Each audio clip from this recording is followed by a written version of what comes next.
So it is OneShot o'clock, and we are back to listening to music that is really sad and ominous, and I continue to be concerned this is going to continue to be a sad and ominous game, which is funny because it has such an incredibly cute aesthetic and such an endearing and innocent and sweet and childlike little character.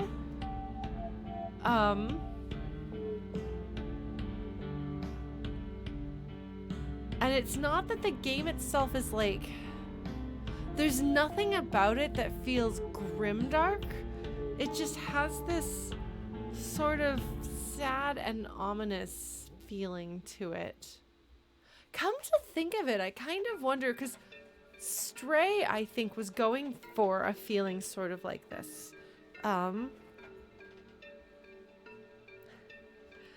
that I think that Stray succeeded at most of what it set out to do, but they're making a television show, and so maybe with better writers they'll be able to do what they wanted to do. But I'll spare you all my rant about Stray because you can listen to me do that on the Stray playthrough. This is OneShot, which is a much better game than Stray in every way. So opening this up, this seems to be the first time that we have a different reaction. Usually when I load the game, Niko says my name and looks a little like scared, whereas here they're saying something different and they look sad, pensive maybe. And they say, "Oh," which kind of makes me wonder, maybe I have actually a limited number of opportunities to turn the game off before things go bad. I hope not, because I'm in trouble if so. Although maybe we'll beat it this week or next week. We'll see. Yes, Stray is about a cat and OneShot is about a person, which is totally different. Niko is not a cat. They are a person. They're very cute. I wonder, did they say that that eyes glow in the place where they're from? That everyone's eyes glow? Because I know that their eyes having the like cat-like slits apparently is just how people look in their world, but I don't know. Shall we go ahead and press the button and see what else this sad little child has to say? I'm a little worried. I don't want to let down my little kiddo. They said everyone has eyes like theirs. Now they did, that was specifically talking about the cat-like eyes rather than the glowing, but this track is called Little Cat Feet. Okay, that's cute. I mean, Niko's not a cat. Certainly not. Okay, so the kiddo says, "Oh, Lauren, let me know when you're back." I'm back. Okay, there's just something about, I know that this is,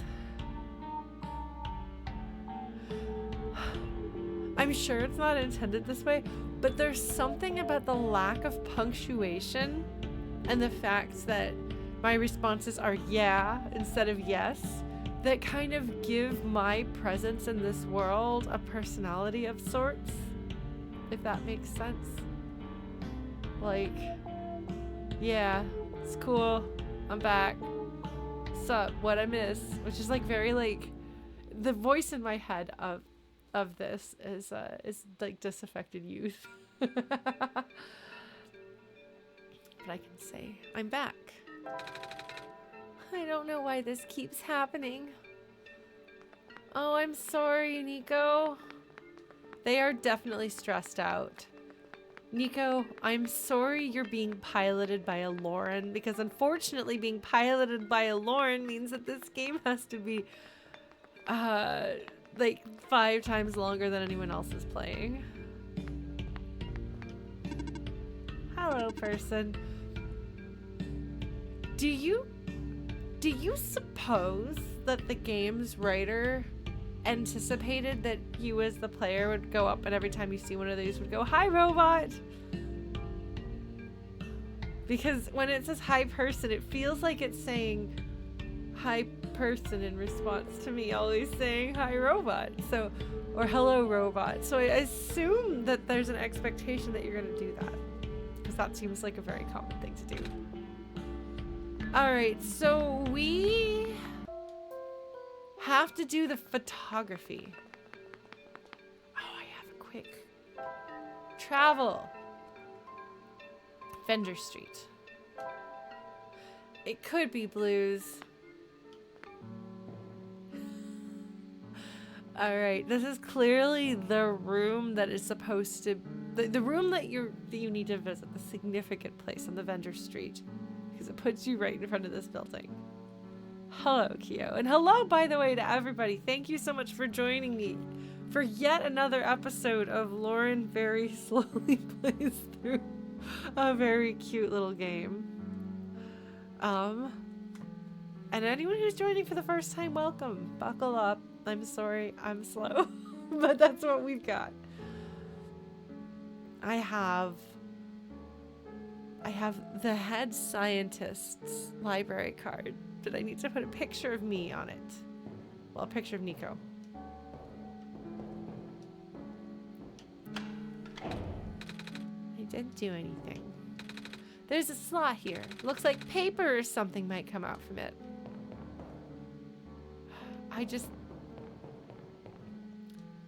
This right here seems significant.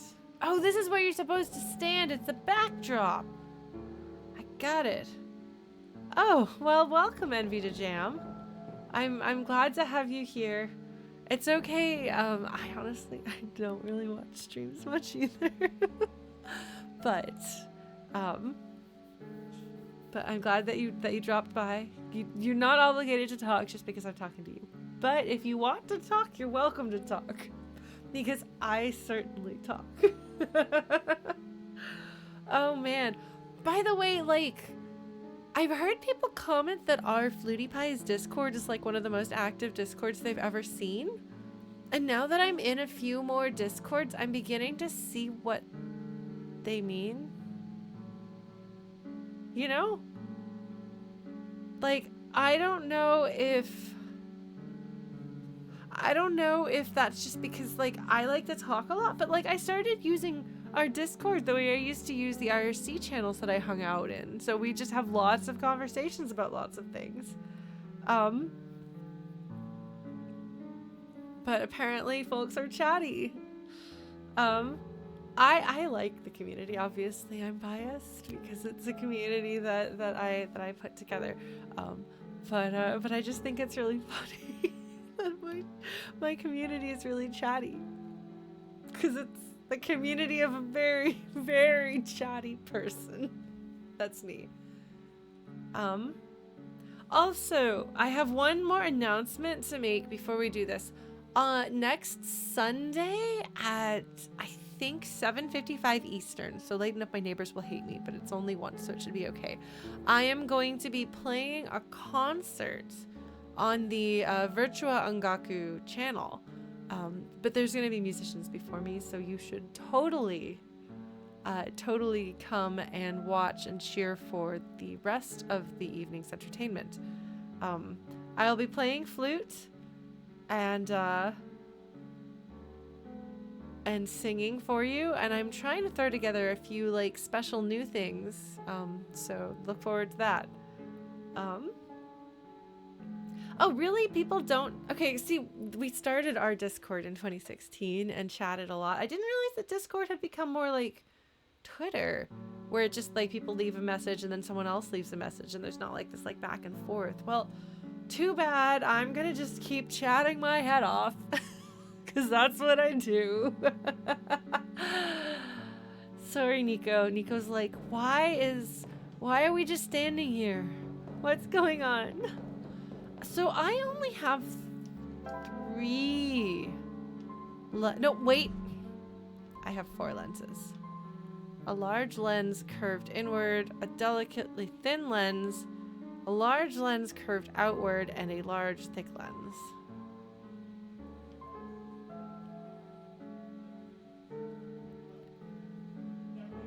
I don't...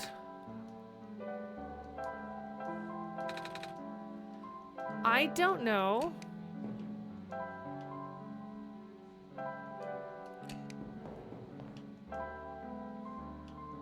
Anything about photography.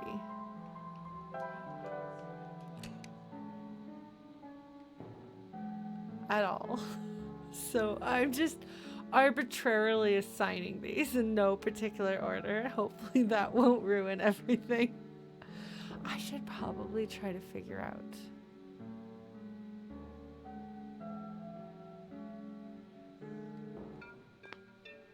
Maybe this person will say something. Are you here for your photos? Actually, yeah. Okay, maybe this person will actually answer my questions. I need to take a picture for reasons.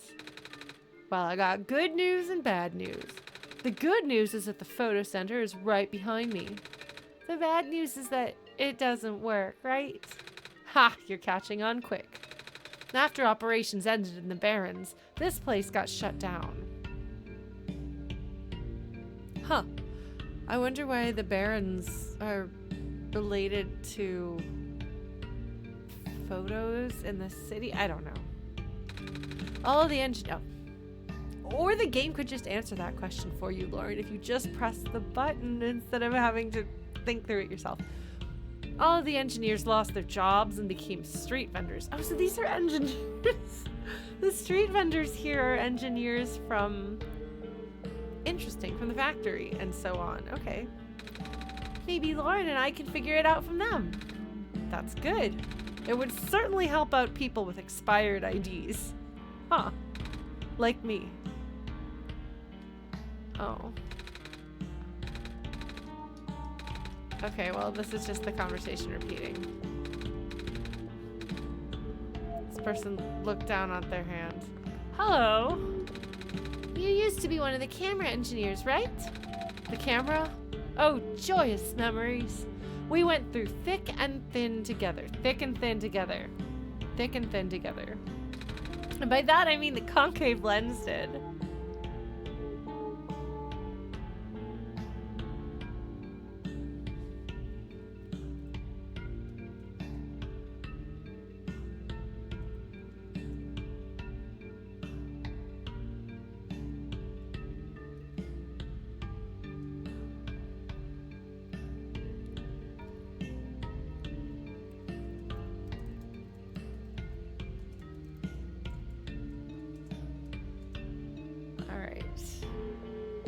Game has taught me that I have to take notes. And since the last time I took notes, you folks were like, why are you writing on the loudest paper ever instead of the loudest paper ever? Now we have Notepad. All right, yes, God's Notepad is out. That's a neat touch though. I really like.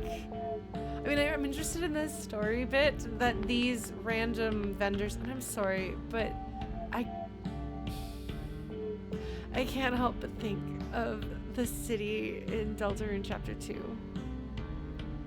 With the street in particular. I don't know, it's a neat little bit of world building that these random people who are very random and weird actually, oh, you would have had to have gotten that pill before this section of the game, wouldn't you? Huh. Well, I'm glad I did it. Probably still can't save the plant lady, but I tried. Can you tell me how to fix the camera? It's been a while. I'm pretty sure that the bulgy lens goes on one of the ends, but I forget which. That would be the convex. Do you know how to remember the difference between convex and concave?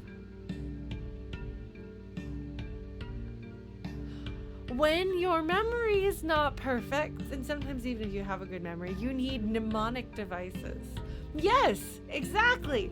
Convex is like this, but concave is like this. It's like it caves in. Perfect. You've all got my mnemonic already. Well done. Well done.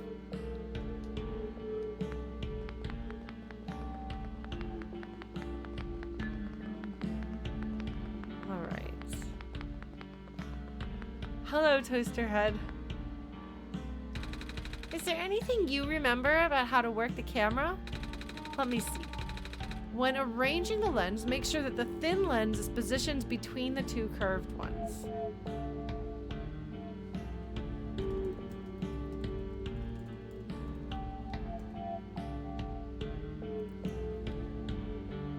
All right. Coffee Head. Can you tell me how to get the camera working again? Yes, certainly. The thick lens should be positioned to the left of both of the curved lenses.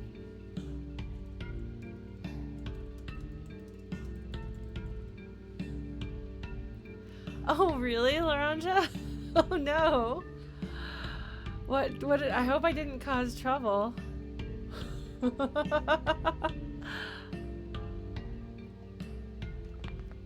Are there any more? I think that's, oh wait, you're not a vendor, but I'm gonna say hi to you anyway. He looks busy, you can tell, huh? I like him. He's one of my favorite characters so far. The fact that he's trying very hard is very sweet. Okay. All right. We're gonna put this where I can see it.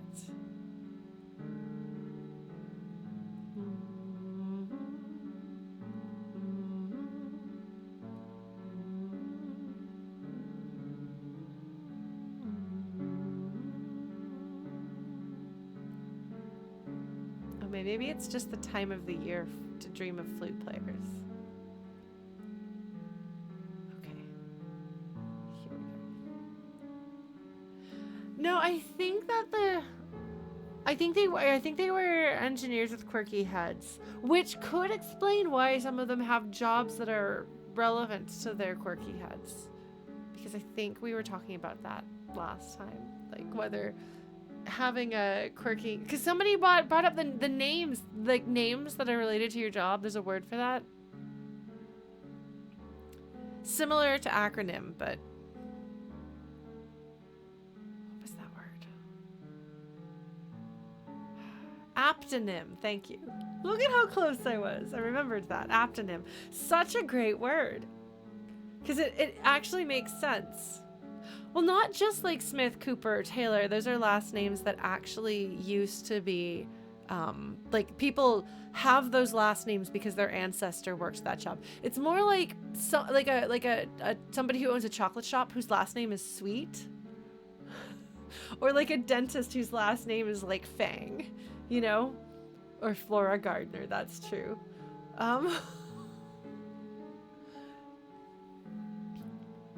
Crentist? Did I say that wrong?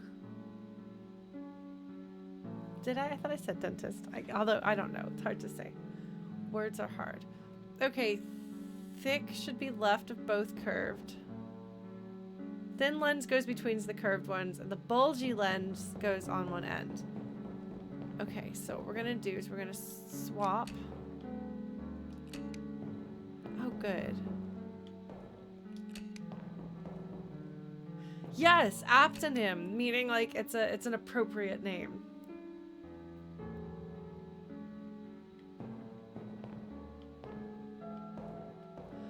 All right, thick and thin go together with the concave one. Bulgy lens goes on one end. The thin lens is between the curvy ones, and thick is to the left of both of the curved ones. I think this is correct. The only one that would be unsure is the thick and thin together, but it is clear that thick and thin are not supposed to actually touch because the thin lens goes between curved ones.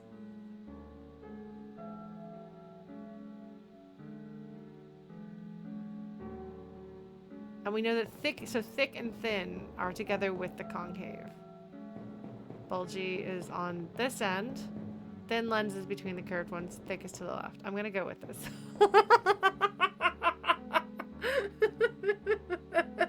This too is Yuri. All right, folks, are you ready to see whether I did this puzzle right? We're gonna put this here in the center again. You ready? For some Yuri, I guess. I wonder what happens if you do it wrong, but I'm afraid you only get one chance, so I'm gonna do it right. Normally I would have to fiddle around.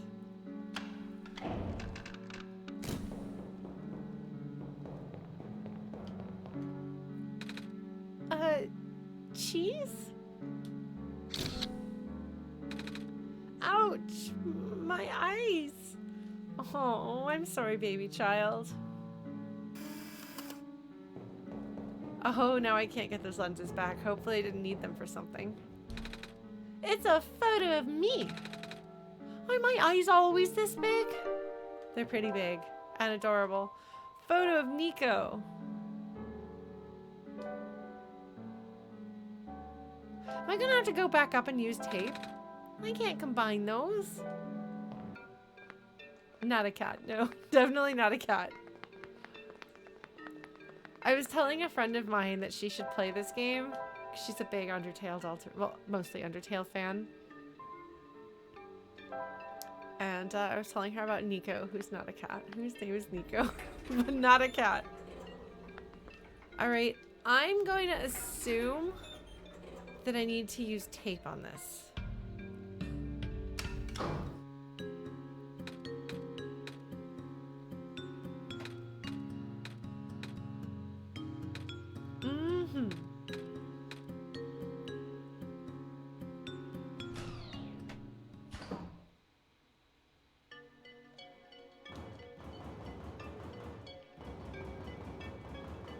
I think this goes to the cafe. I think this goes to the office supply store.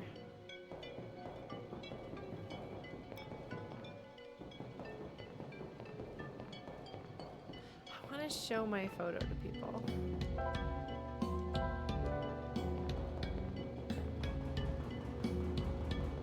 There's not people to show it to here. Be impressed. No.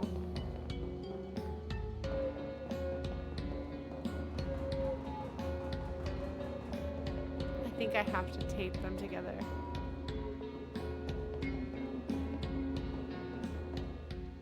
It would be very sneaky if you had to do something before you did this. Tape dispenser. It's bolted to the table. I can't combine those.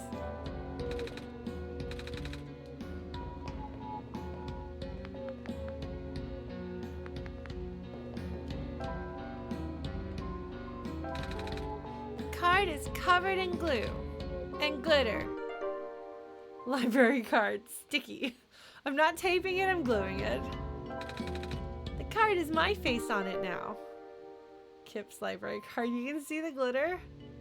Library card from Kip. Niko's own photos glued on. Adorable. I wonder if I could have used Kip's card to get somewhere and do something. If I were making a game with missable content.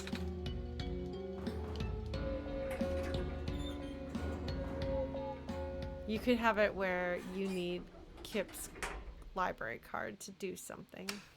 Although it's just her library card, it's not her ID.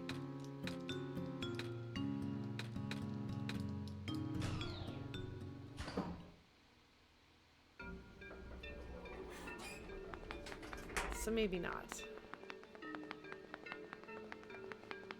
Alright, I have a library card. It has my photo on it. It's covered in glitter, but I'm a child. Children might just randomly put glitter on their library cards. You never know.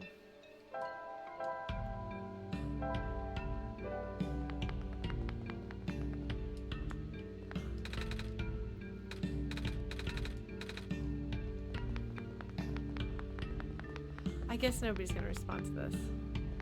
I guess no, children do not have a lot of respect for, well, it's mostly just that children like glitter. Really.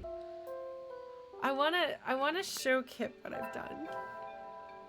I don't know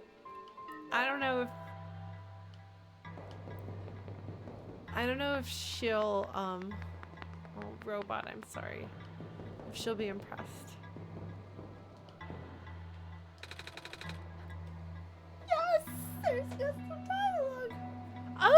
see, you put your own photo on there. Does that mean your name is Kip now? That was a joke. I love her. I love her.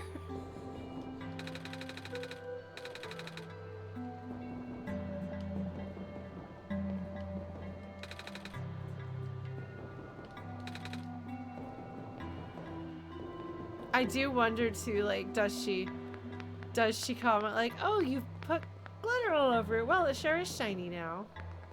Wait, past Lauren did past Lauren not think to do that? Had past Lauren not solved that problem?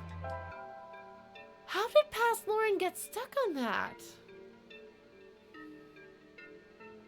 That was a pretty easy solution. I realized that tape wasn't the answer, but there has to be something else, and I have this glitter glue. I ended the stream. It must have been late and I was tired. Oh, past Lauren got tired after streaming 7 hours. Fair. Oh no. I just realized that was 7 hours. How do you folks remember this so well and yet I don't remember anything? It's really... So people have been leaving comments recently on my beginner's guide video. And I know that beginner's guide, like, I had this, like, really, like, strong personal reaction to it. And that's why my playthrough was so long. But I don't remember what the game is about or what it was that meant so much for me.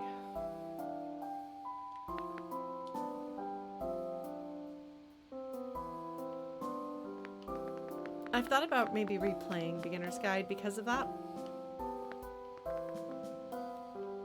I'm curious what present Lauren would think. And then we can compare it to past Lauren, who I don't remember. Like, I was looking at the comments thinking maybe they'd remind me of something, and I saw, like, replies that I left in the comments, and I don't remember leaving those comments, writing those replies. Like, it's like somebody else did it. It's very strange. It's a very strange and jarring experience, but it might be interesting to replay a game. I don't know. Well then, shall we past Lauren? Move forward? It's only taken me 12 hours? 9 hours? 9 hours. So we had 3 playthroughs, right? We've done 3 times? Or did we do 4? Is this the 5th? It's a short one. But I still played it. It took me a few hours. I remember that I had the longest playthrough on the interwebs.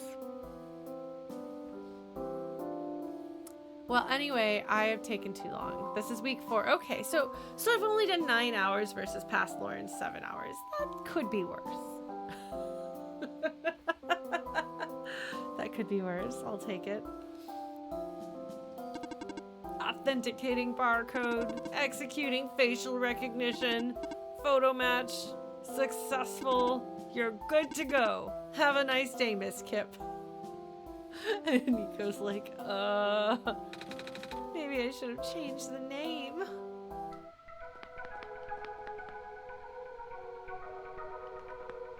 Wait, the music.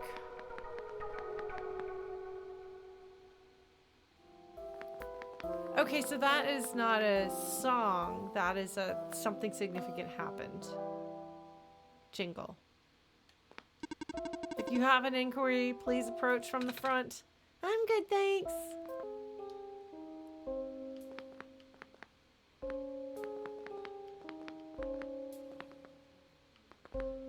Oh look, Nessa's dad is here.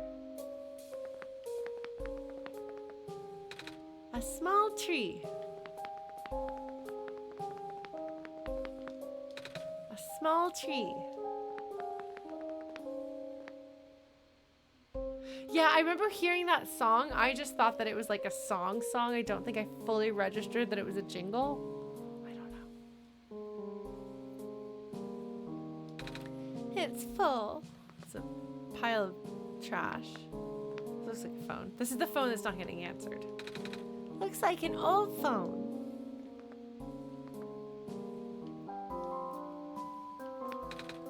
Hello. you must be the savior. I'm so happy I actually get to meet you, heart. With sparkles and little yay. Oh my god, and you can tell from her pose that she's super cutesy, and I believe she has a beret with a feather in it. Is the librarian a red mage? It's nice to meet you too, miss. So, are you here to check out the archives? I can give you a tour. I'm sorry, that's the voice she has to have. She's like the anti-Alphys. Actually, I need your help. Can you tell me what I need to do next? I think I'm supposed to go in the tower. Yup. Do you know how I can get in? Nope. Thanks, you're helping. Gosh, I don't think anyone's supposed to get inside the tower. I mean, there's a little room that you can go into, but there's no stairs or elevators or anything else. If you want my guess, you'll probably need Lauren's help. I'm here to help, folks. I don't know how exactly, sweat drop, little nervous blush. In my experience, that kind of knowledge is usually recorded in some sort of cryptic book. In her experience, as in she has read too many novels. Too many fantasy novels. Yes, the dots are eyes. Yeah, that's why they were squinty when we first walked in. And then there's a previous time that there was like little eyelashes coming out. Yes, she's really adorable. Oh, man. I'm sorry. I feel like she's probably with fantasy literature the way Alphys is with anime. But I haven't read anything like that before. See, I told you. She's going off of the book she's read. And in novels, if you walk into a library to find the puzzle, to find the solution to the mystery, like there'll be some sort of a cryptic ancient book. Maybe you have to sneak in and read it in the forbidden section. You know, George knows. She knows. Sorry. See, she's cute. She's got her little eyelashes. Ah. Oh my god. She's really precious.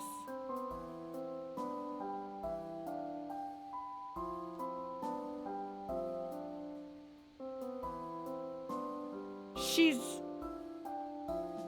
actually got a different face of the die from every direction. That's I mean, it makes perfect sense.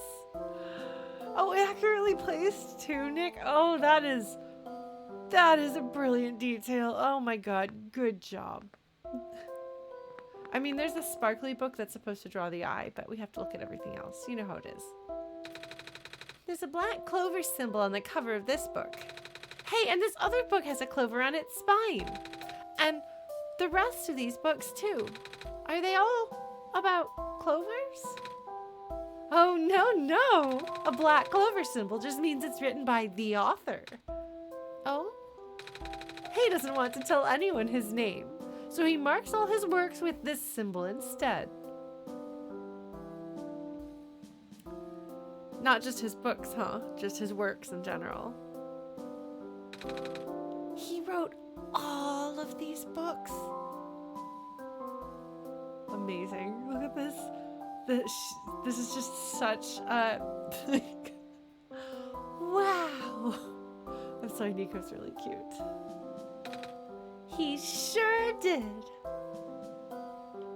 I don't get to read them? These boxes are full of loose papers and notebooks.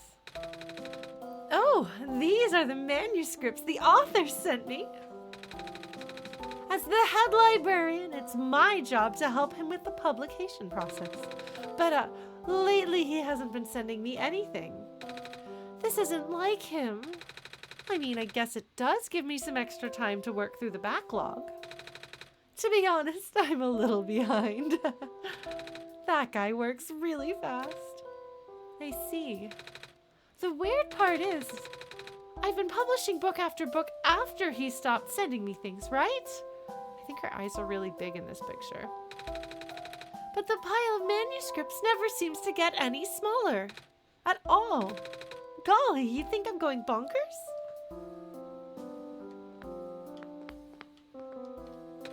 Ah, that box is for the book I'll get to publish this week. I'm so excited. His books are in high demand, you know? We literally have people lining up to read them. Oh? What does he write about? What doesn't he write about?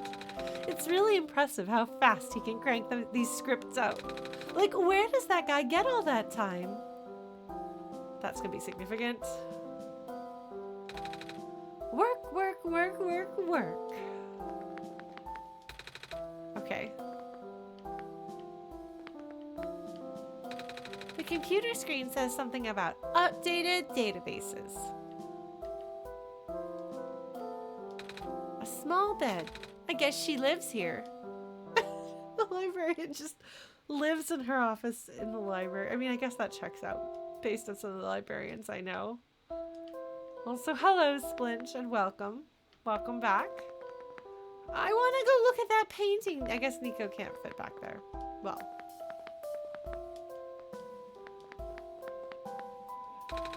Even the painting is books.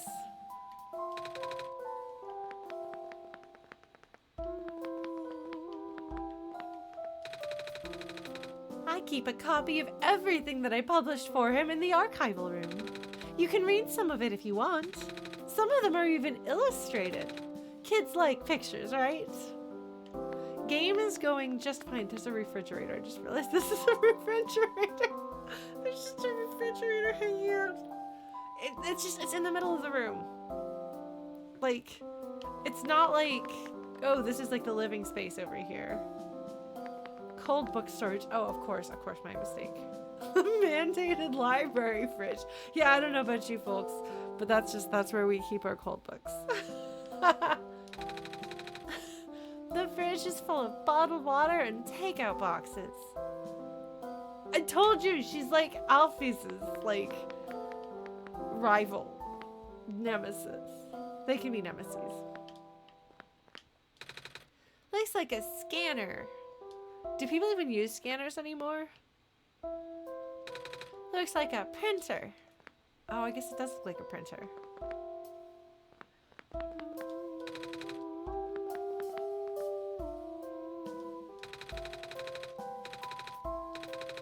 Huh. Okay. Sorry, she's just repeating dialogue at this point. As per culinary standard, the kitchen is surrounded by a death force field. Yes. Yes, there's just these books, or not these books, these games are made by unique people with interesting senses of humor. Well, but we didn't always have cameras, is the thing, that you could just take a picture with. I always scanned art. Like, I've had a scanner since, like, 1998. But it feels like with the ubiquity of camera phones, phone cameras, that's the, no, phone cameras, that's the word I'm looking for. That people just take photos of things now. But I'm sure that there are people who still use scanners. All right, let's read a book, shall we? A book is poking out from the shelf. Another fruitful visit to the great prophet today. She seemed high in spirits. This must be the bird person's prophet. Oh man, I do remember DeviantArt. Remember Elfwood?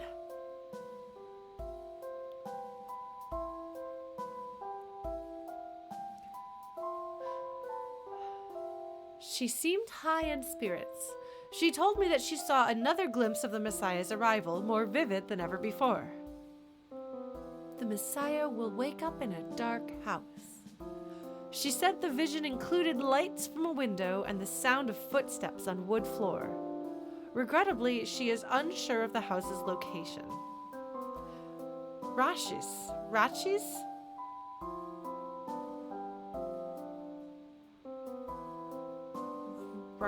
Like, I want to say it's like Rachel. Rachis was also present at the meeting. I ended up visiting his house later and we swapped notes.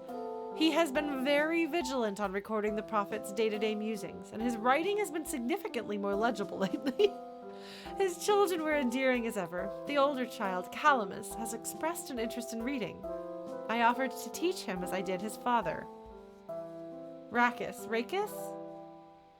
Oh, it's part of the feather. Is Calamus also part of a feather? Because that is the children's father's name, apparently. Oh, that's adorable. Okay. Rachis. Okay, we'll go with Rachis.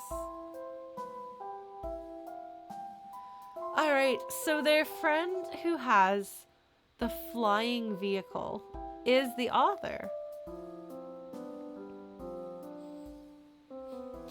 who is hanging out with the great prophet who is there, and then also with their dad. Rachis. Okay, we can go with Rachis. That works. It's like Rachel.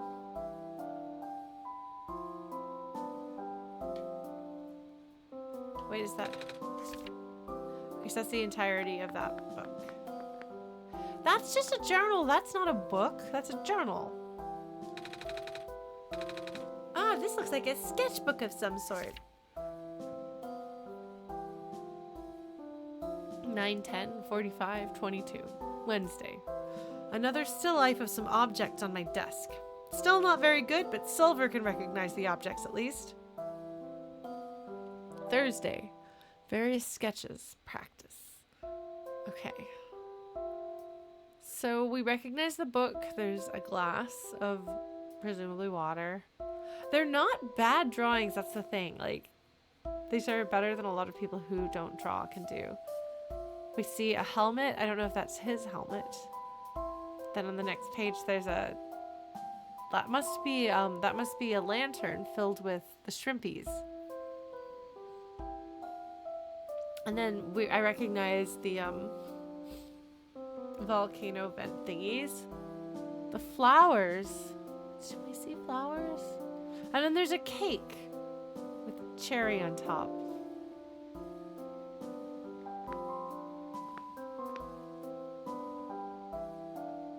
It's a really charming game so far, yes? It's a little bit like sad feeling, so I have to be careful to be mindful of my own state of mind in playing it, but it is very cute and very sweet. Hey, I think this book is actually about clovers. Amazing. Oh my god, it's got colors. Although its pigmentation is primarily black, the leaves display incredible iridescence when exposed to sunlight. I have the sun. These curious plants are most resilient and can even thrive in the metallic sand and harsh climate of the barrens. In the glen, it can also grow directly on top of the moss layer without competing with the moss for resources. Radiocarbon dating of fossils suggests that these plants may be the first life forms to colonize our world. That is such an interesting choice of words. There's something significant about the color pattern here too. I don't know what it is, but the fact that we see blue, green, and I guess it's purple, green, and red. I'm sure there's something significant about that. So this is written as though the author is of this world, even though I'm kind of convinced he's not. So something significant is going to happen to the clovers when the sun is here. PlayStation, Xbox, and Nintendo, maybe. But I do have the sun.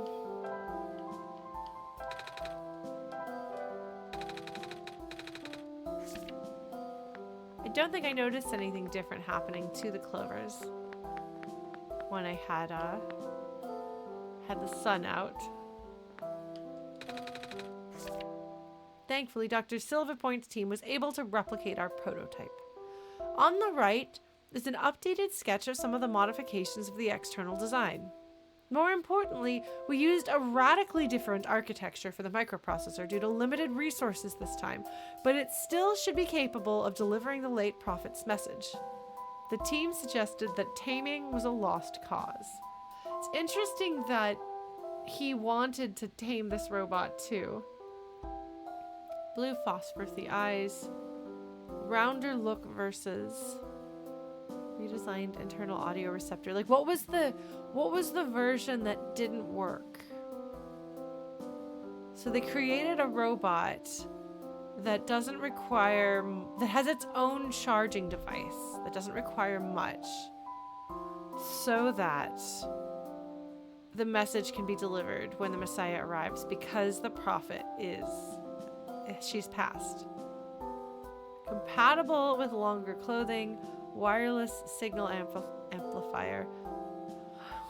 The compatible with longer clothing and like the funny little leggies drawn underneath it is pretty cute.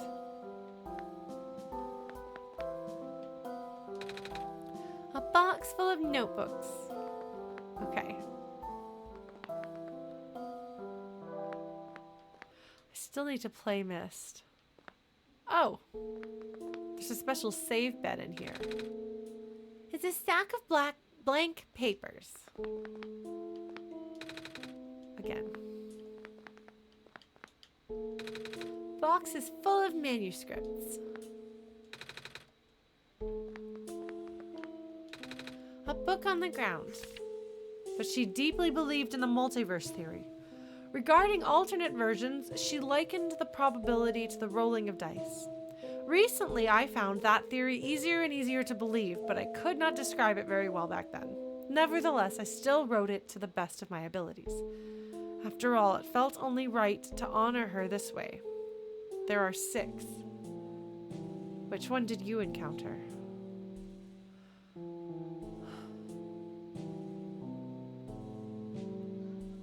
Who has passed?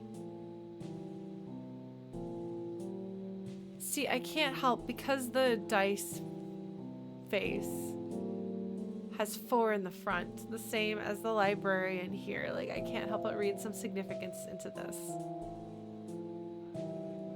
So there are multiple universes. I'm very curious.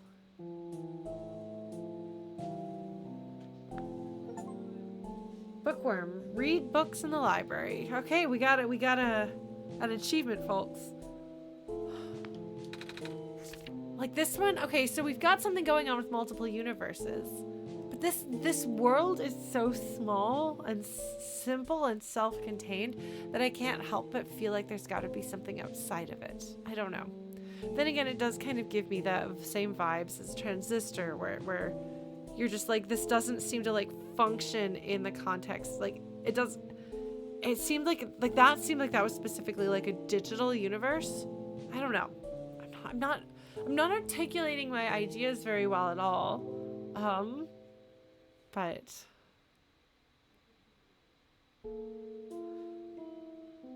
well, I'm curious about this.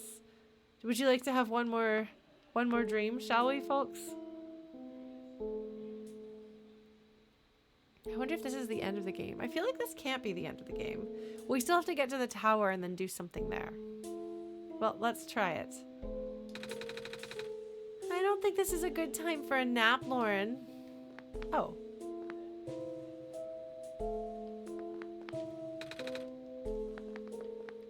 But I couldn't be here another time. Okay.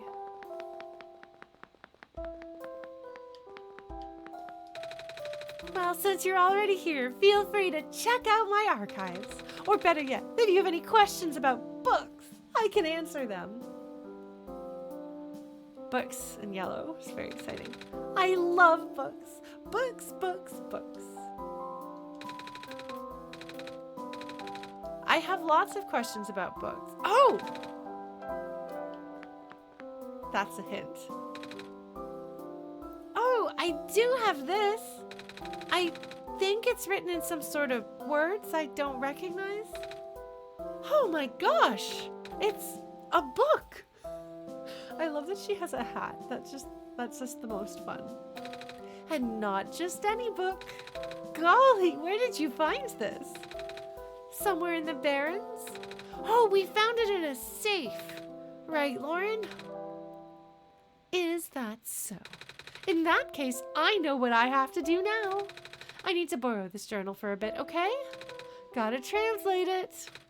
Oh, cool. It might take a while, though. That's fine. Oh, excuse me. Gosh, you look really tired. A little, yeah. No worries. I have a guest room in the attic down the hall. If you want, you can go take a nap. A cat nap.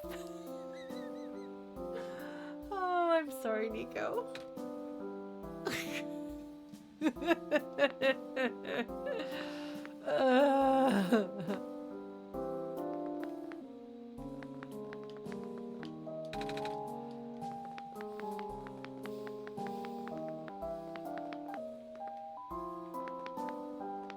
Yeah, no.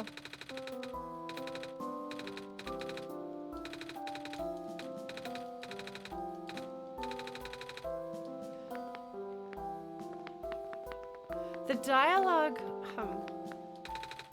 a computer, it's currently off. I wonder whether I could have gotten a hint there if I'd gotten stuck.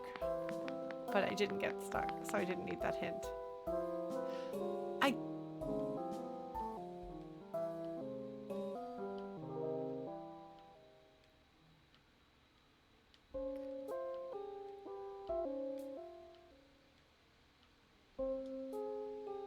Sorry. I think I'm funny.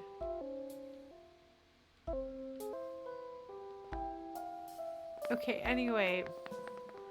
I could go try to talk to the plant again, but I don't have... I think I need like a water bottle or something before I can do that. We'll see.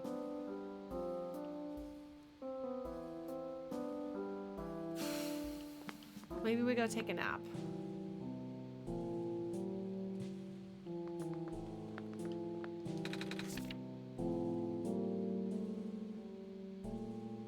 I wonder if, like, I go to nap and then I wake up and the dice has shifted on this page. Are you ready for a nap, folks? It's nap time. I'm a little tired from walking. Is it all right if I take a nap? I think I'm gonna do that. I think we're gonna take a nap. Niko is ready for a nap. That's true.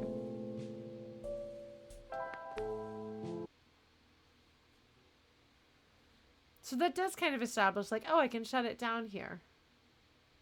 A person nap. Definitely not a cat nap.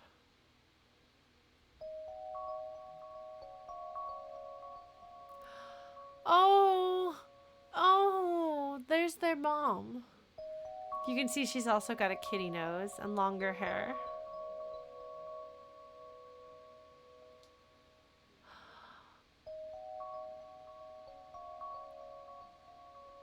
What is it, Niko?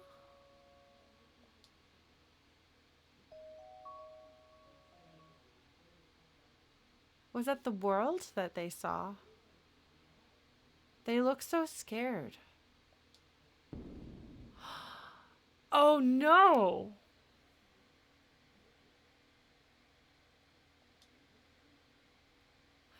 The glass being broken isn't what affects whether or not it can shine. Hey, Lauren. I guess you saw my dream? Yes. It was... They don't feel good. Come on, let's go. They were happy to be with their mama. And then... bad news. They're nervous, I think, about shouldering this responsibility. They are far too young for this responsibility, but I will say...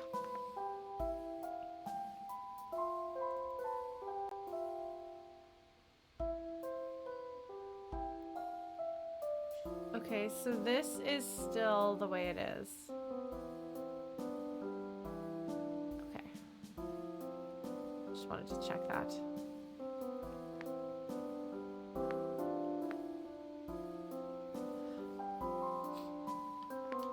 I was saying something and I got distracted by my own thinking about that. Let's talk to her and see what she has to say. Hey, had a good nap? Goody! I finished translating the journal, by the way. Oh, that was fast. Well, you were out for a while. Anyway, it looks like this journal might be meant for Lauren. Oh? Here, take a look yourself. Greetings, Lauren. If you can finally read this, that means you are near the tower. The tower is the domain of an elusive entity. This being is connected to the world. For now, you can think of it as the spirit of the world. It has no physical form, but it can communicate through computers and other machinery. It seems a bit snarky to me. You know who I'm talking about, of course. I do. It's definitely snarky. When you first arrived here with our savior, it no doubt contacted you right away. Through its own means, the entity will guide the both of you to the tower. The entry room is at the tower's base. Not only do you need the sun there, but also 3 pieces of the previous sun. The savior will not be able to do anything there. You, Lauren, on the other hand. Look at the pattern on the floor. Do as it says. The window will be gone, so you need to bring it back. Is that all? Yeah, the rest of the pages were torn out. I guess you don't know what happened to those? Nope. Oh, I was wondering what window was supposed to mean.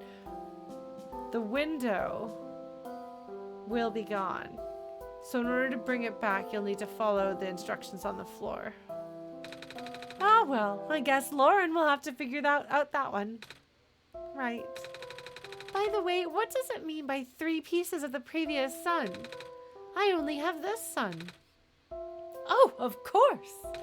That just means you need things that contain yellow phosphor.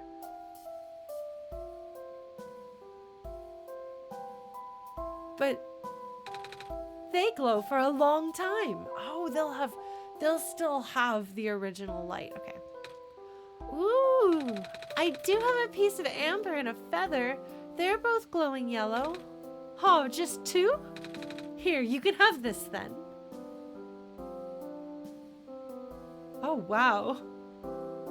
That's really cool looking.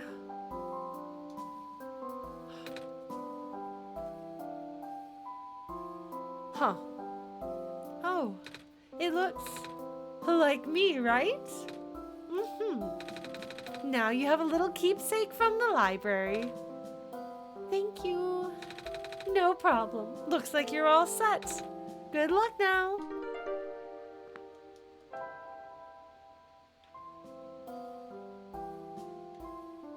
Die with glowing dots. Long and slender feather with glowing edges. I love that we've used the feather, like we've written with the feather. Yet Niko is incredibly adorable. Oh, do you need me to explain again? Yes, please. All right. The journal says you must go to the small room at the base of the tower while having 3 pieces of the previous sun in your possession. And then you'll stand in the room and Lauren will do something about floor patterns and windows. That's all there is to it. Thank you. No problem. See you later. There is something about the kid not needing to do that. You know?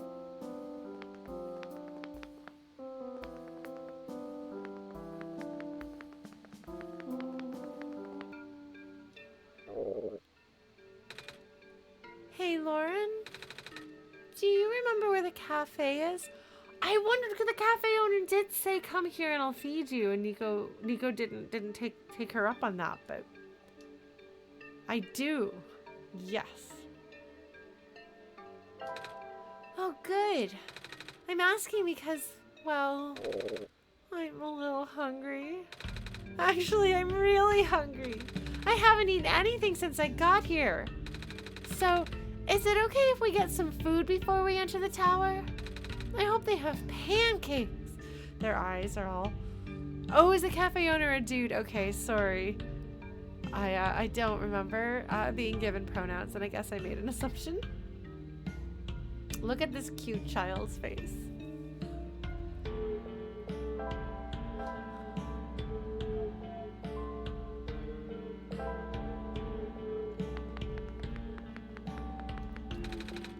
Lauren and I fixed the camera. Aw, sweet.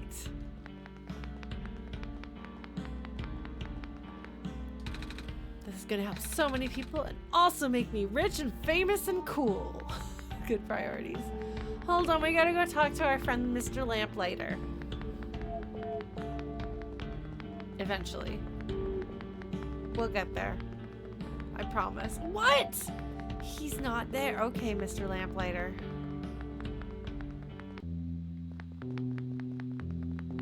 Time to go see some friends. Wait, no, that's not the right way. It feels ominous, but then it's not ominous at all, actually. Well, okay, that's ominous. But there's kitties and a robot and the lamplighter.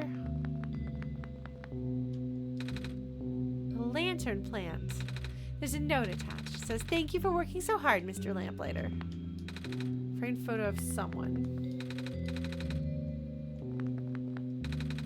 He's working so hard to learn things because the world needs to be fixed.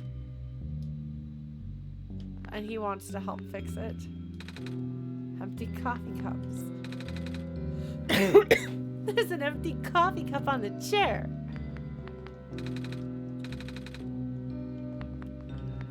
The lamps are broken. How do I get...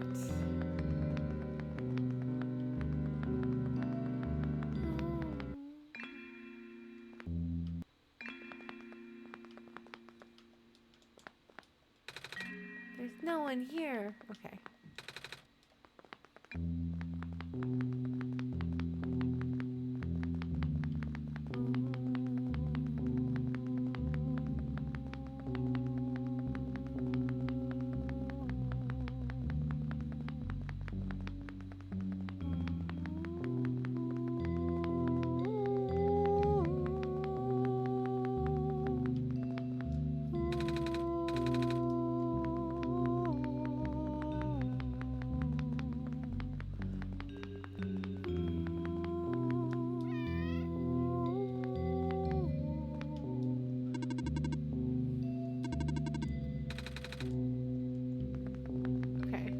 That robot has a bow tie.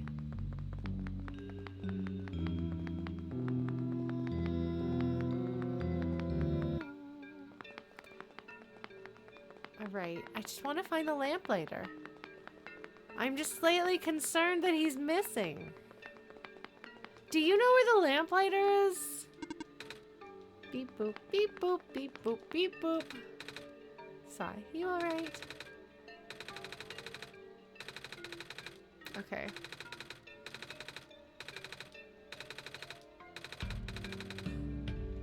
I already had that conversation, sorry. Alright, shall we... Oh, well, you know what? Before we do that, no. We're gonna go talk... No, that's not the right way. We're gonna go talk to Dr. Silverpoint. Real quick. I'm sorry, buddy. I'm sorry, you're a robot. Wait! But robots are the things that are affected by the squares, right? But it's not just robots, because we've seen it affecting like doors and things like that that aren't technological. So... I'm sure it's related, but it is not the entity. Maybe there's a virus on the entity. And we have to get rid of the virus. Don't overwork yourself, okay? Your journey is just as important as your end goal. Cliche, but true. They're like, by the way... Make sure you're actually talking to people and exploring things. Sorry, I already missed some things. She's got nothing special to say about her girlfriend's magical glowing dice. Alright. Oh, I forgot it was still inside. Now I'm outside. I want to run into my friend Mabel. Maybe he'll be up here. It could happen.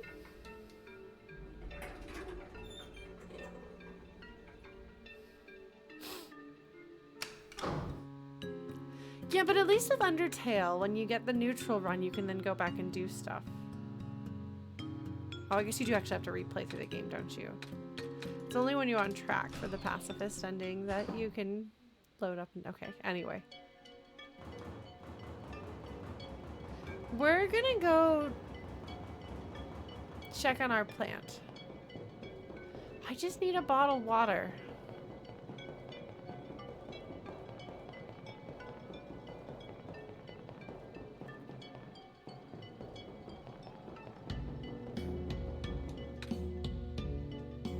I know I need to put water on it, but I don't know how. I've got a water pill.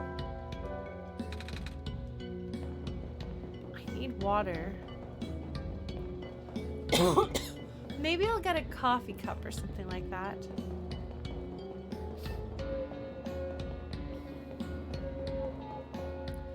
All right, let's go feed this hungry child, okay?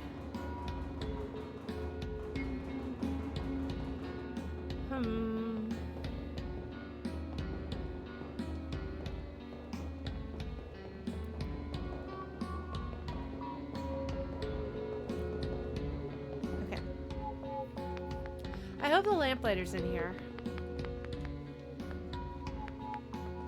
Nope. I don't know where he is. I want to find him. Oh, hey, you're back. Did you manage to fix the elevator? Mm-hmm. Lauren and I went to the surface already. And... oh, well, I remembered there being a cafe here. Do you have pancakes? We sure do. Wait, I don't have any money. Maybe I can help you wash dishes or something. No, it's on the house. The least I can do for the savior, right? Here, why don't you take a seat? I'll go fry some up for you. Pancakes. Man, I love pancakes. I should make pancakes soon. It's been a bit. I don't have any yogurt I could use for them, but I do have some sour cream I could use in place of buttermilk or yogurt.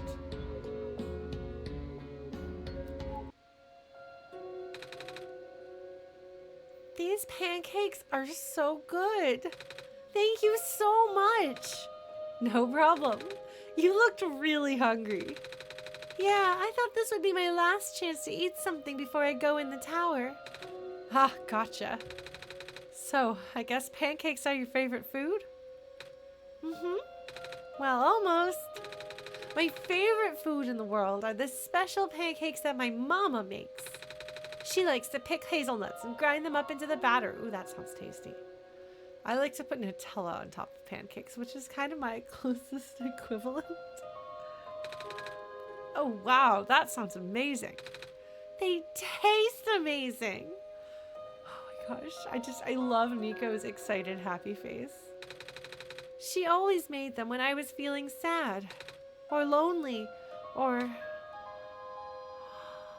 oh, baby. Mama, I really miss her. I just have a bad feeling all of a sudden. Am I even here to save the world? People have been saying how the sun won't fix anything. I don't even know why I'm here. I just want to see my mama again. Oh, there. It's gonna be okay.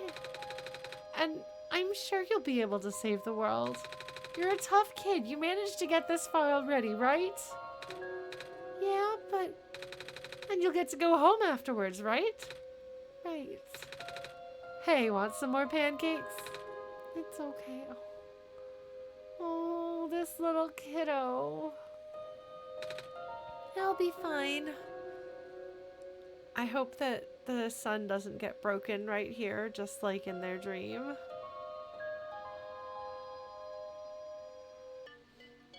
Okay. So, yeah. Thanks for coming by. Mm-hmm. Thank Thanks for listening and for the pancakes. No problem. Good luck. Pancakes, favorite food. Another achievement. Hang in there. You can do it. Thanks. Do you know where I can get a cup? Like a glass?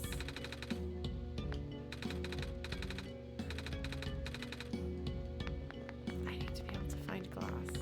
I need water. But the thing is, I can't use a tap. The taps don't turn on. So I need bottled water. But I couldn't get any from the library. This poor kiddo. Like, everyone is so... There's a lot of pessimism here. And Niko is a little child. Like, Niko is so young to have this much put on them, you know?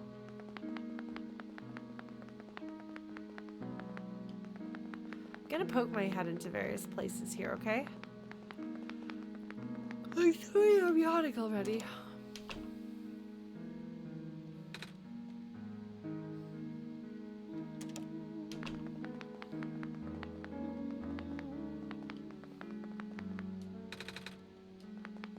I got the scissors.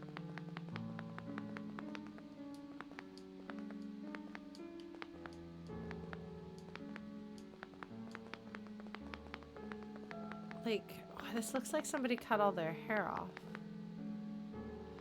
But who would have cut all their hair off? Soap dispenser. Yes. It's good to know that people in this world are sanitary. This sad kid.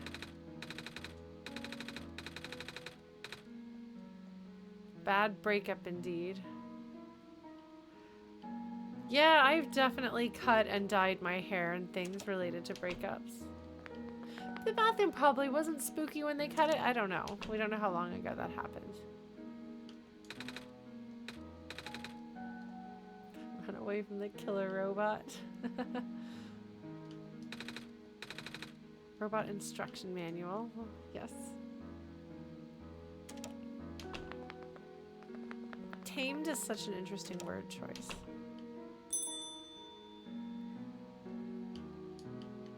Bam, bam, bam, bam, bam.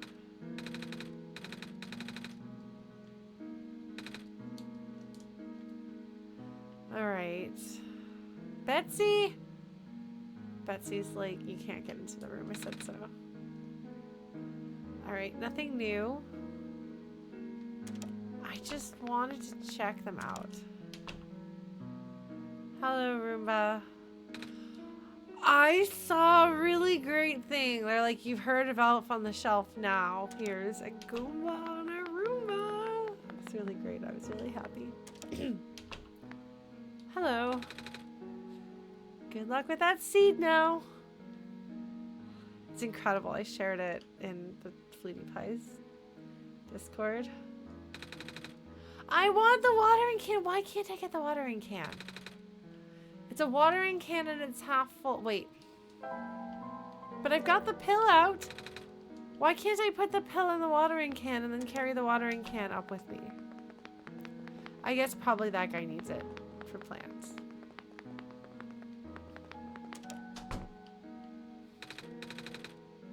I just get a cup and we'll fill it with water and we'll go put the... I'm kind of frustrated because I feel like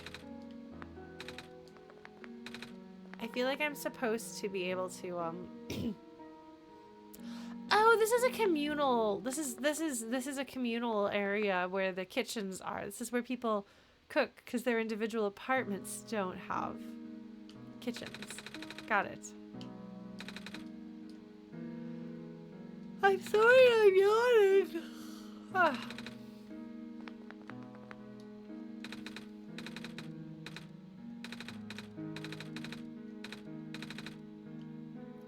I am also worried about this child's ability to go home, and I know they are too. It's just, I don't know why I don't expect a happy ending from this game, but I don't. Maybe bittersweet, but I want to find the lamplighter, and I don't know where he got to.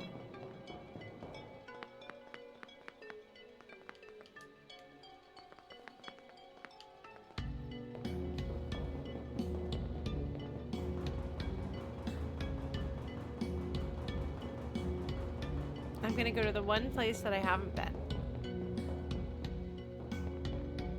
The one place here that I haven't been able to figure out even.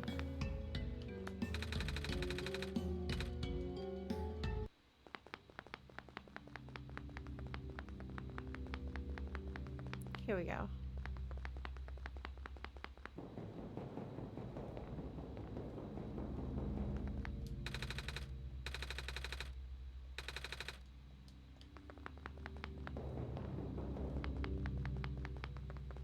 Is this how you get into the tower? Because there's nothing on the floor. So it can't be. Maybe. I just want...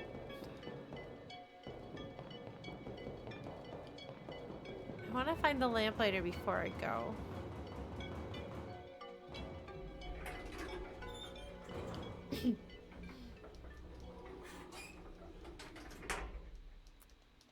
Just trying to think.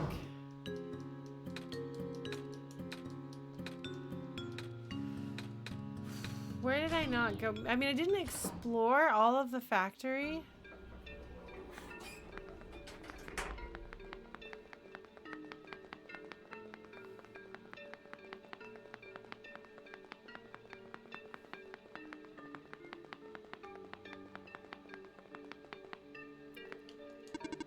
Evening news. I'm not certain that it is evening, but my light sensors are not detecting daylight. I will assume it is evening. Oh, wait, wait. Evening News Community Bulletin. The library released several new books by the elusive author last week. The head librarian recommends them. The assistant librarian had no comment as he reportedly fled the scene sobbing. The receptionist had no comment either because the receptionist is a robot. That's great. That's splendid. That's just splendid. Like, you're the one who talks about death. Yes, the heat death of the universe. Who is the assistant librarian?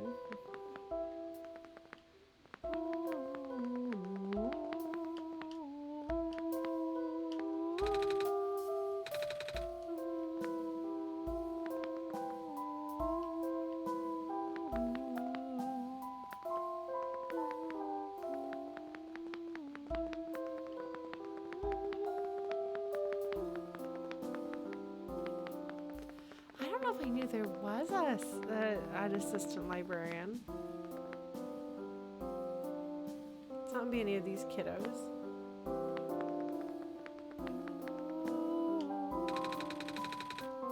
He just glared at me. I don't think we should bother him, Lauren.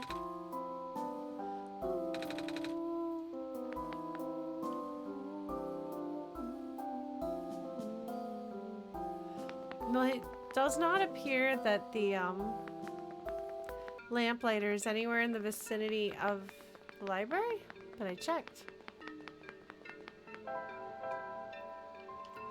We'll go look around the factory just in case.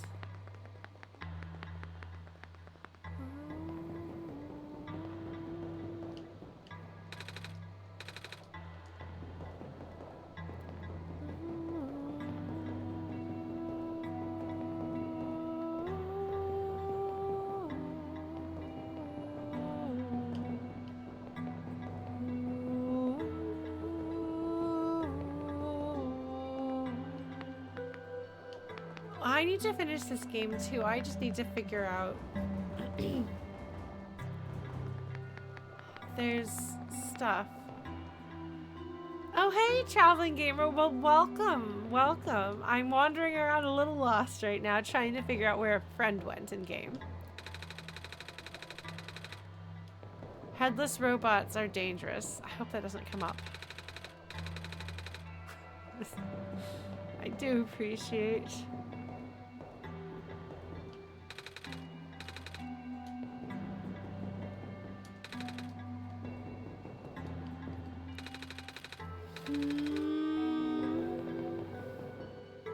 Well, welcome and pull up a chair.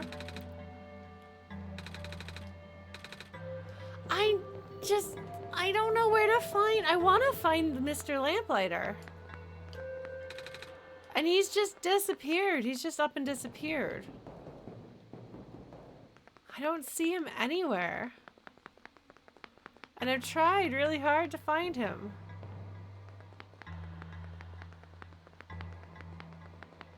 Where else is there that I haven't been? I went to the back alley pretty thoroughly. I went to the vendor street. Because he's usually down here. But then he's not here now. A street lamp. This one seems taller than the others.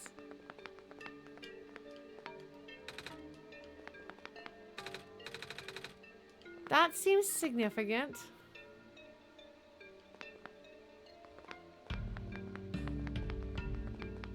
That seems significant. I don't know what the significance of that is, but it is taller than the others.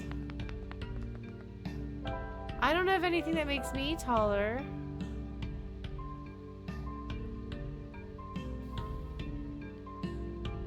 I'm not sure. I feel like there's gotta be something else to do.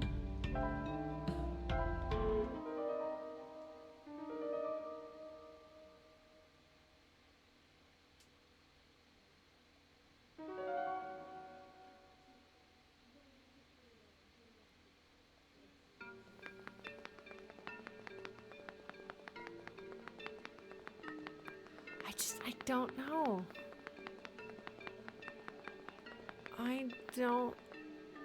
I don't know.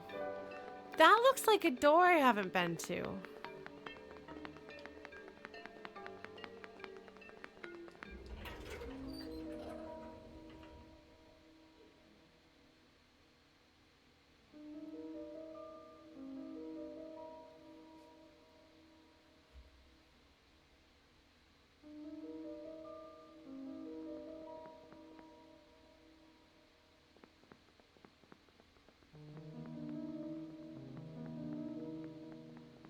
This place feels safe with music like that. It feels like a sanctuary of some sort. Like there's something very soothing about the music, but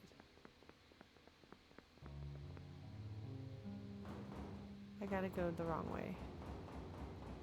You know me.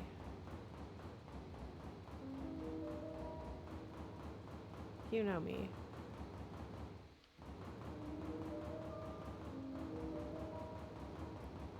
Well, that doesn't seem to have accomplished anything, but I did it. I damaged the stillness and calm of the music.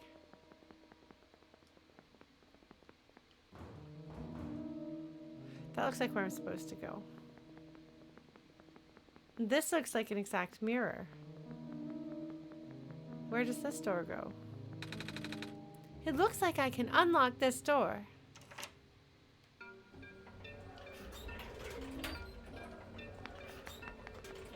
Oh! I wonder if I'm gonna need these, just like there was, there's that, I guess maybe this is a shortcut, but I don't, maybe this is a shortcut. But what I worry about is that this is actually where I'm supposed to go, that this is actually like the base of the tower. Because it seems like it goes down, then it goes up. Have I done everything I need to do? I don't know where the lamplighter is, and I don't know how to get water to the plant. And I have the water pill, but I don't have a cup, and I'm worried I missed my chance.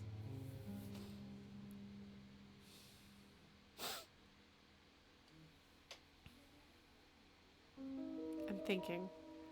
I'm not thinking of anything. I'm just gonna go through this door. This might progress the plot.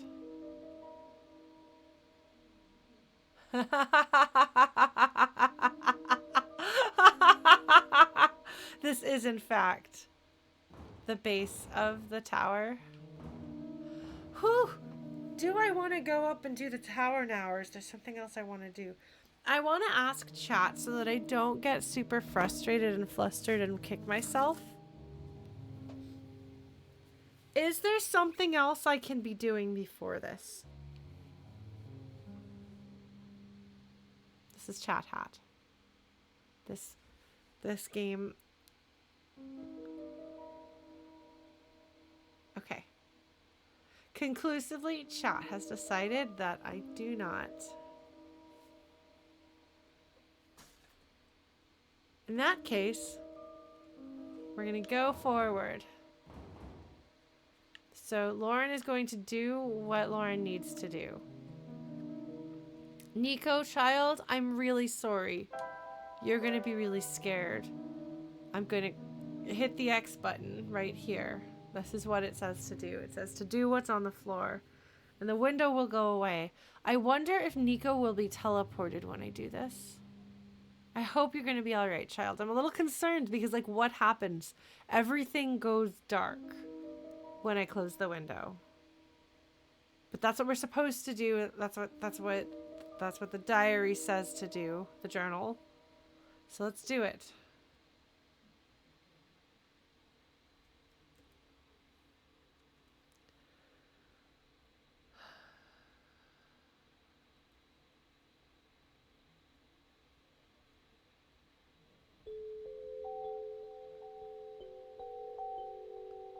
I really like the dream music. Although I don't know that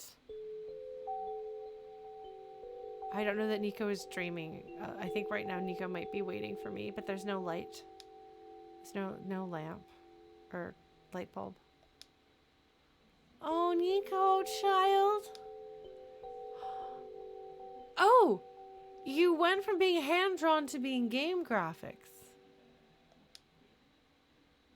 What does that mean? And you don't have your light. You don't have your light. Oh. I guess maybe that's why I needed to have the pieces of the old one. Is this the inside of the tower? It's a lot darker than I thought. Wait. Where's the sun? Lauren? Do you know what happened to the sun? Lauren? Lauren? Come on, Lauren, say something.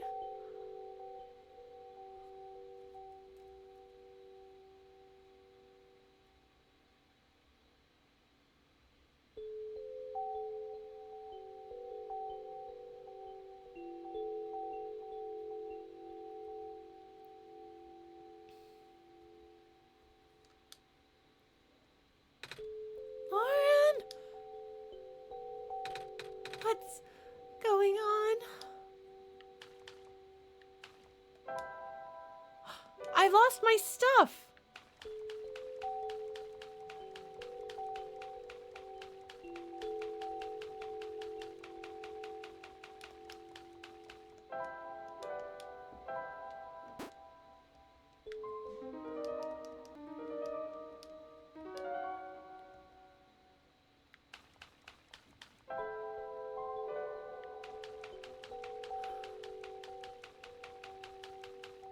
Oh. Like, maybe I should have tried to combine those items, but... Hello, you must be the entity. I don't know why I can't talk to Niko now. Presumably because Niko doesn't have the sun. I guess that must be part of it. Hello, Niko. Hello. Congratulations. You are now inside the tower. Are you talking to me now? Correct. But you were always talking to Lauren before. Where's... Lauren has already left. No, I haven't.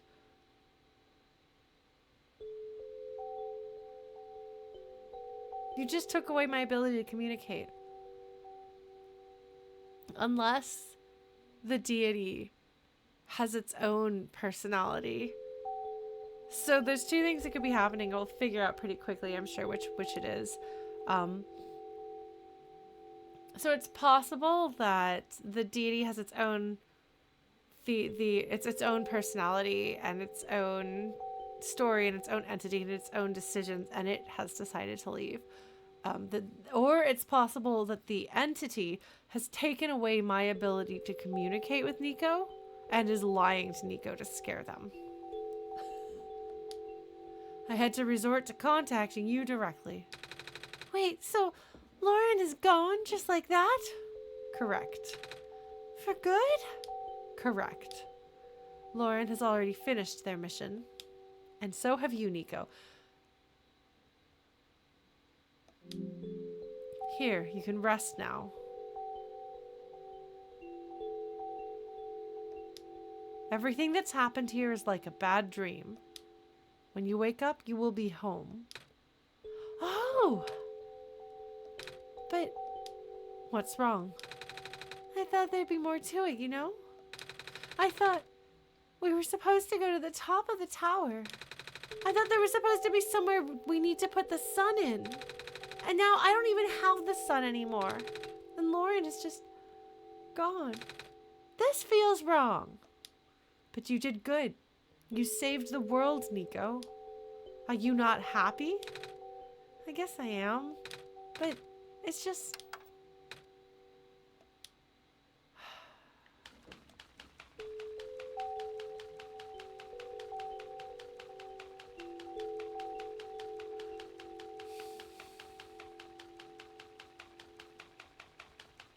I had to try it, okay.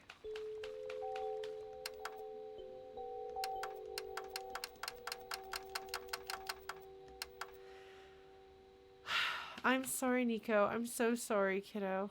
You deserve better than to be left alone and scared and lied to. But I can't really do much else except guide Niko. I never even got to say goodbye to Lauren. We don't get to see the kid napping.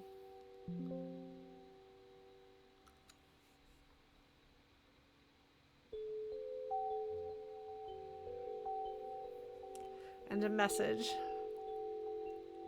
And as for you, Lauren, we're done here. Please don't return to this world anymore. I don't believe that.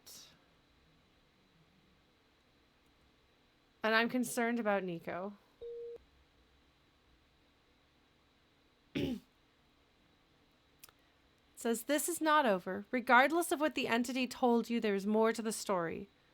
Document/mygame/OneShot. Look for this symbol. Once it is active, please relaunch the game. See you soon. Oh, you can see them sleeping. Aren't they adorable? Pat, pat, pat, pat. Not that they're a cat. You cannot perform this action during cutscenes.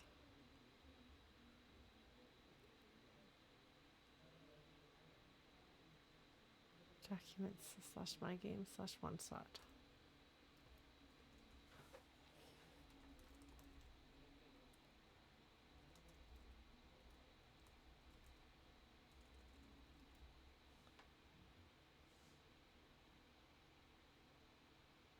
Hold on.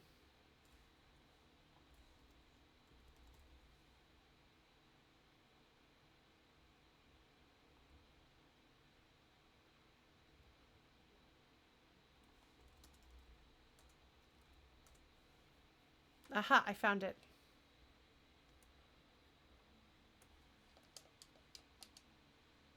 Ah, I see. All right, well, just to show you folks,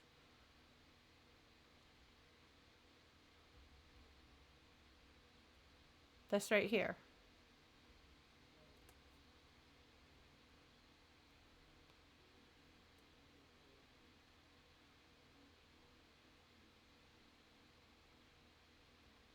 Clover. Now it says once you've done this, relaunch the game.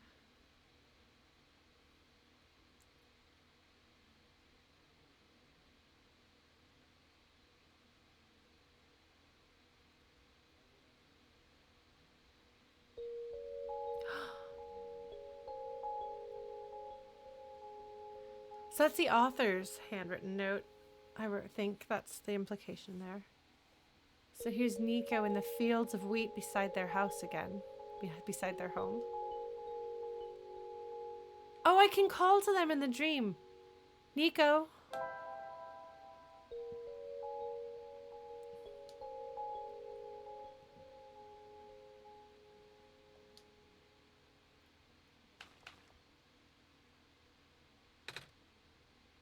Hello?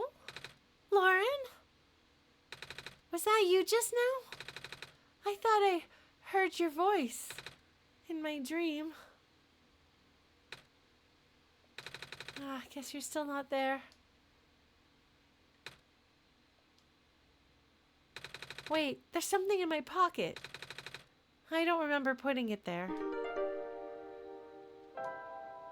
A black clover.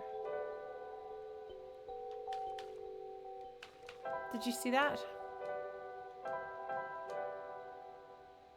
It turns yellow at first. Oh, it pulses. Yeah, it's pulsing. It's drawing attention to itself. Dot, dot, dot. You're still here. Niko, why are you still here? It says, you. Why did you come back, Lauren? I told you to stay away. You knew I tried to cut the story short, is that it? You want more out of me, is that it? Fine. If you don't want to leave, I'll make sure you never do. Well, that's a little uncomfortable.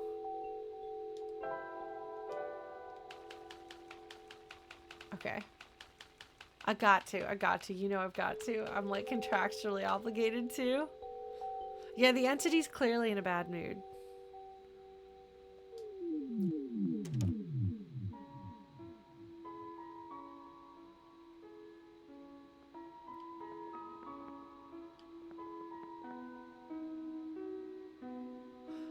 There's a message on the other side. Apologies for that. I did not want to put the librarian in danger.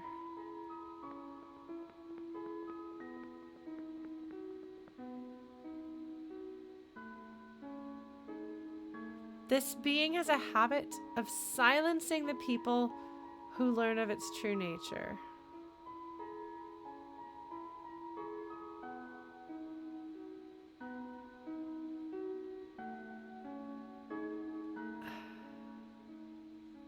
Does this show me the way that I need to go?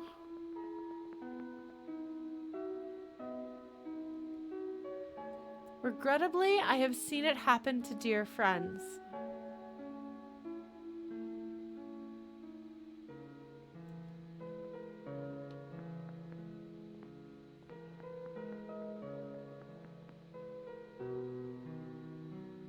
Back then, I told you about the entity as little as possible.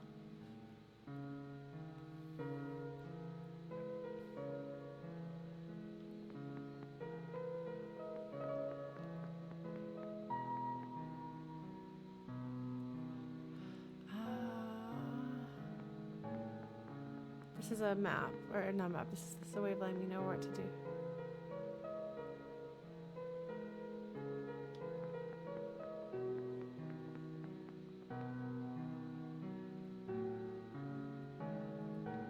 Oh, shoot.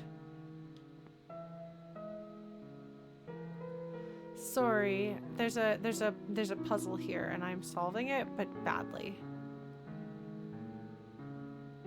Okay, so I want to go up.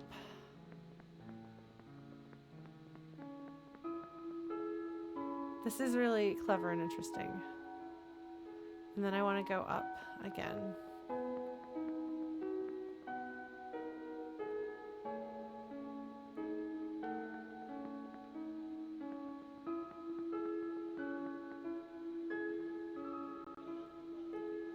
Ah, but do not worry. The entity cannot touch you.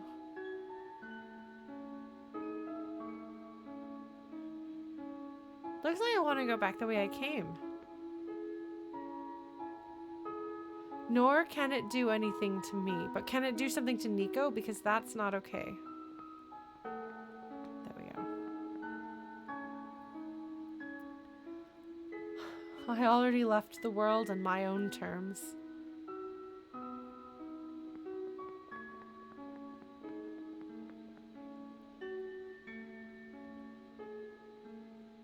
I never meant for the entity to exist.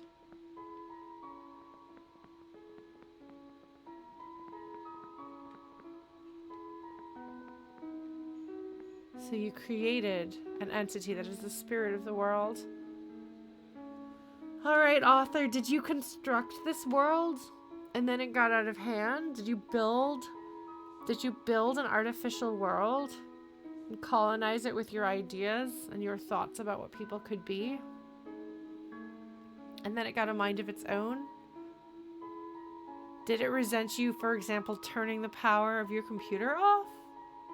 I don't know. I'm still kind of hung up on this, which may have nothing to do with what's actually going on in the story.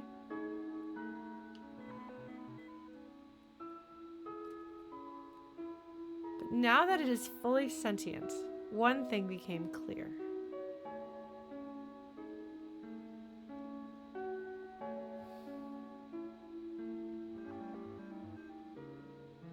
Okay, that's wrong.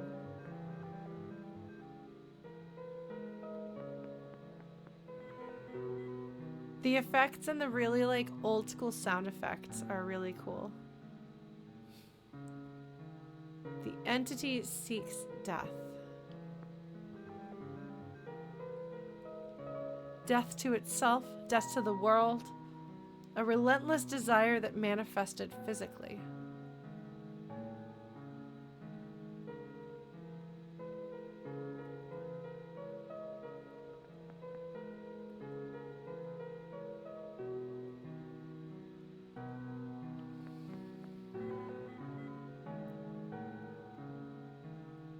You have already seen the scars. I have seen the damage to the world, if that's what you're talking about. And I guess the squares are probably part of that too. So, because I mean, there's robots being tamed and that gives them personalities. There's an artificially created entity that is the spirit of the world. And it doesn't want to be alive anymore.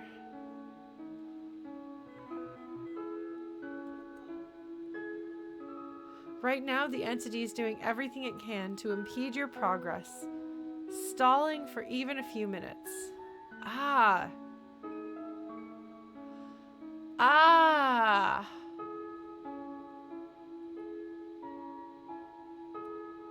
I think this is what I'm supposed to have been doing all along.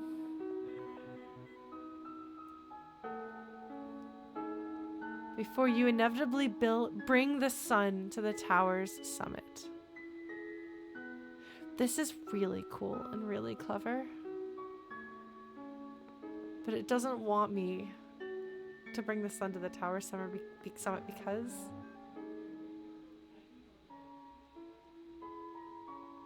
that is where you, God, will make the final judgment for the world.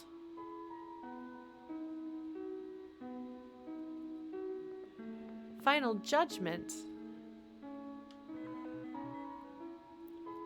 Of course, the entity will contact you again there. This is really cool. This is really clever. It took me a bit to realize it. I guess probably that would have... Fortunately, I figured out the not... Like, even though they were cutouts, fortunately, I figured out the other thing close enough to get there. And when it does, it will trick you into shattering the sun. I don't want to do that. It can't make me do that. This will end the world instantly. I don't want that.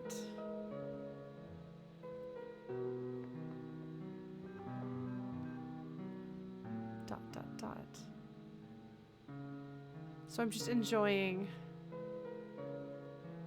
lining it up.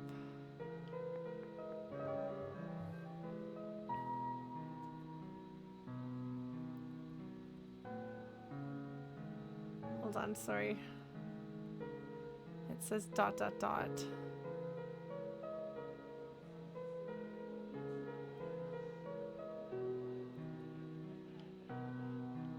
These are the torn out pages that were missing from the journal that that the librarian mentioned.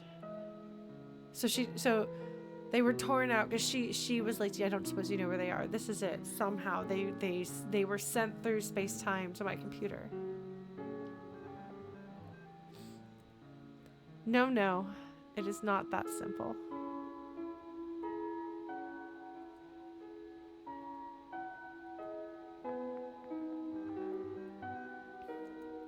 I am sorry. I do not know what to do in a situation like this.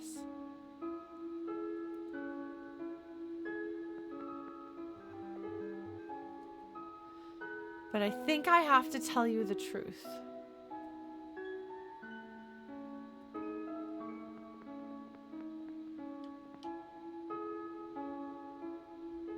The sun is the Messiah's tie to the world.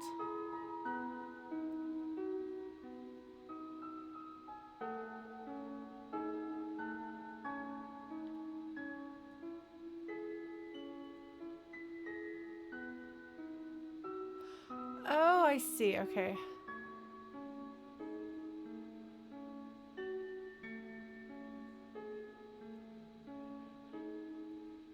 This one.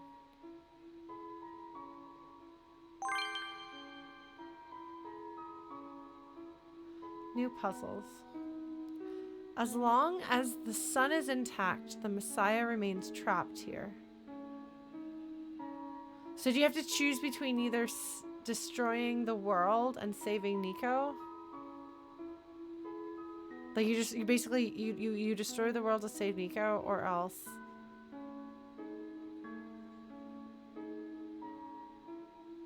Niko remains trapped and the world stays alive. Is that what we've got going on here?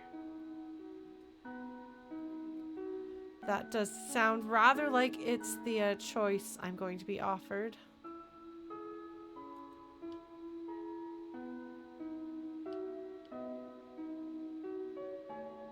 Wait.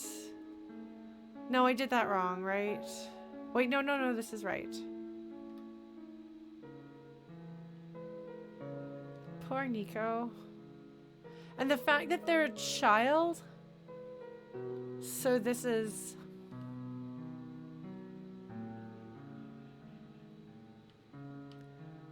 like, you can't ask that of a child. Did I do it wrong? Oh, I think I did. I think I did the reverse of it. Well, that's fine.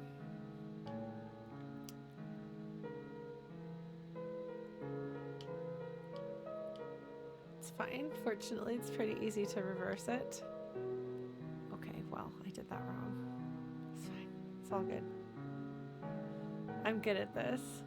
I'm good at puzzles. This is actually, like, I think part of why I didn't initially take the puzzle solving bit of it seriously is because I thought, oh, there's just like a little bit of like puzzle gimmick. But actually it's a game that has quite a few puzzles. Like, puzzles are built into it. They're an essential part of how to play it. Oops, well, I did that wrong. It's fine. Okay, and then we're gonna do this. Did I do it wrong still? Oh, yes.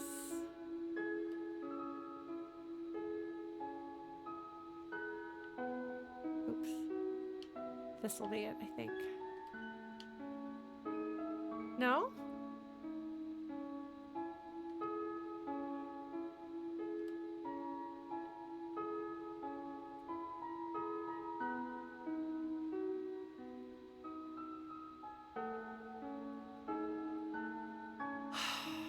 Okay, we're gonna try this again. Apparently I did it reversed, but I did it slightly wrong last time. So we're just gonna do this gracefully, very gracefully. I'm good at solving puzzles. I think I'm okay at solving logic puzzles. I'm just not good at spatial reasoning.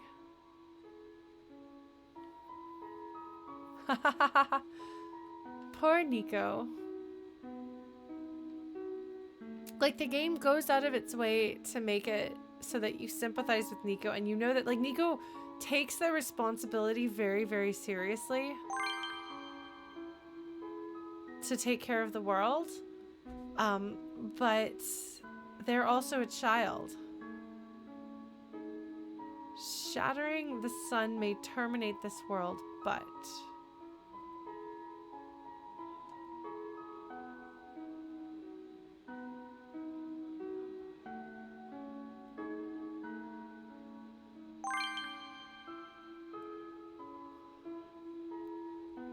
it's also the only way for the Messiah to return home. Come on, OneShot. You can't actually make me do this, can you? Are you actually gonna make me do this?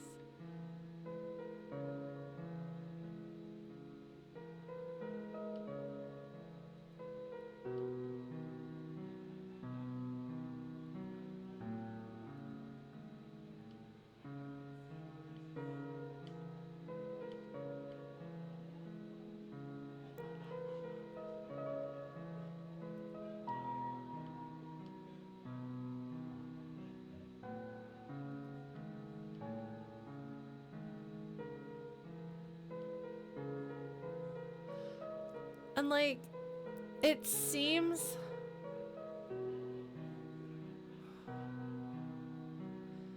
like all of the like friendly people that we've met up until this point trust the author, you know?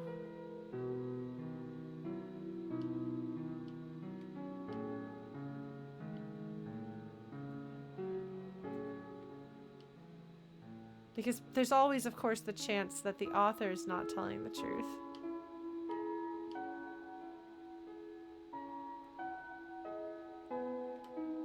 But you kind of have to put your faith in somebody, you know.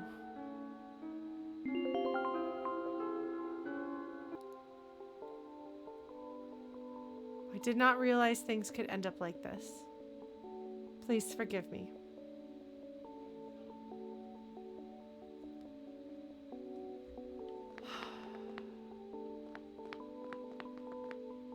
And here we are.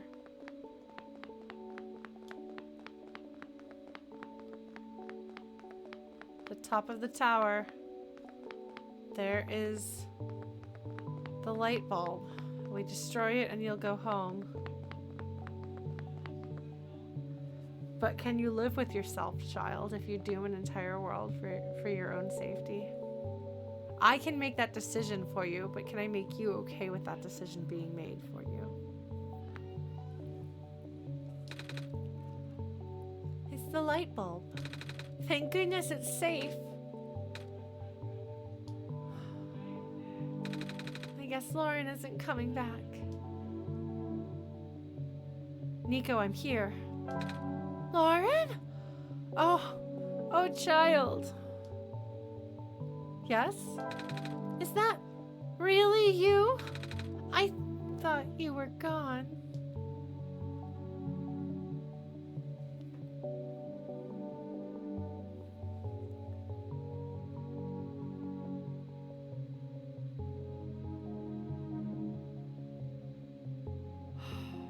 I don't know which of these is the right answer, but the truth is I tried to not leave you. I was here with you. I just couldn't talk to you because the entity was in the way. I never left you. Oh, I was feeling a bit scared back there. I thought I was completely alone. That was silly of me to assume, wasn't it? Guess we need to figure out where to go now, and... the sun! It lit up on its own.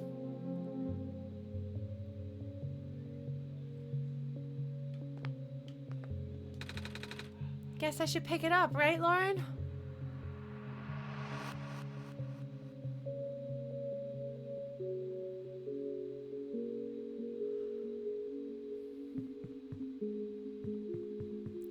This looks like that hallway to get here.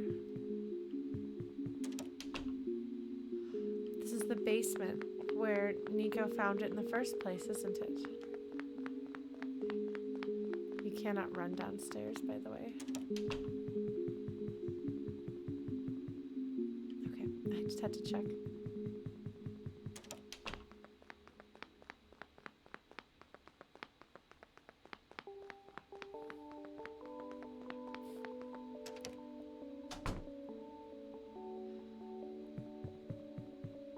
Do I have to do this journey over again?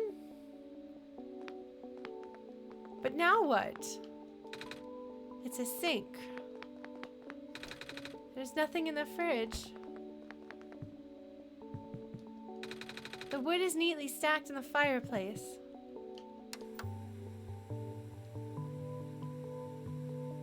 I don't think I could do that last time.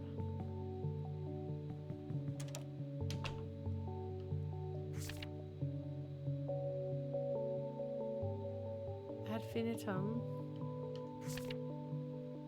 That's Latin. Does that mean the end? It won't turn on. To an end. It's a metal bathtub. It's a mirror. Just a toilet. It's a little tree.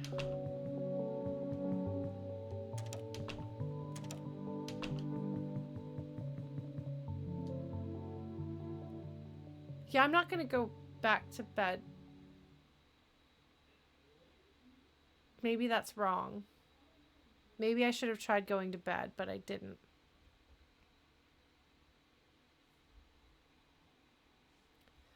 So you actually made it here. I guess you win, Lauren. I'll tell you how to save the world then. When you reach the summit, shatter the light bulb and...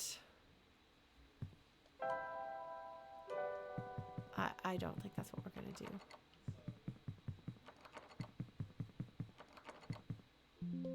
I'm just humoring you. I know you've been getting help from a certain someone. He already told you about the choice, didn't he?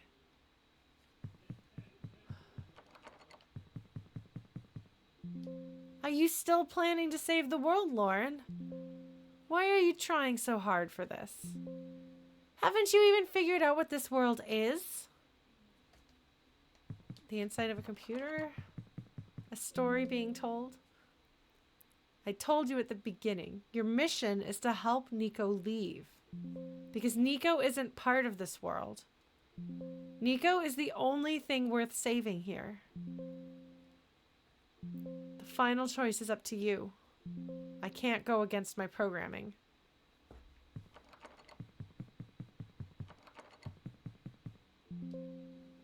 You only have one shot, Lauren. If you choose to smash the light bulb, then Niko wakes up back home like it was all a dream. But if you let Niko return the sun, the child will have to bear the weight of this sacrifice.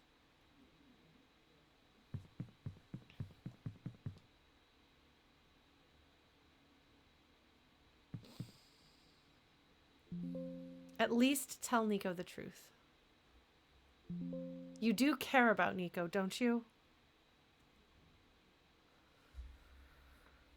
The game has done a very good job of making you care about this, kiddo. This is a sweet and innocent child.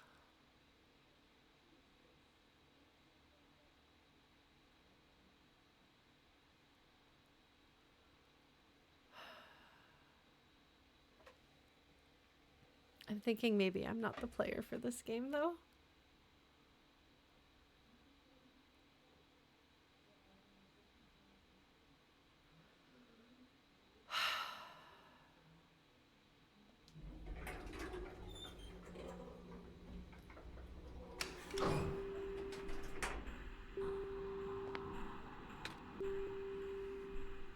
Dot, dot, dot. Sure is taking a while. I guess this elevator leads to the top of the tower, Lauren.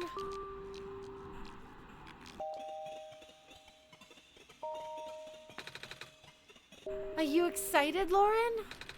We're finally gonna save the world. And I know it's for real this time, because you're here. And then, I'll get to go home for real this time, too. At least let me tell the kid.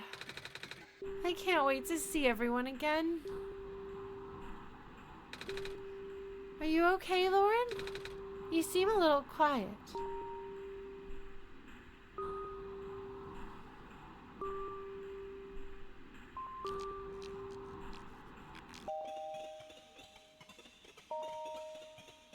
Niko? Yeah?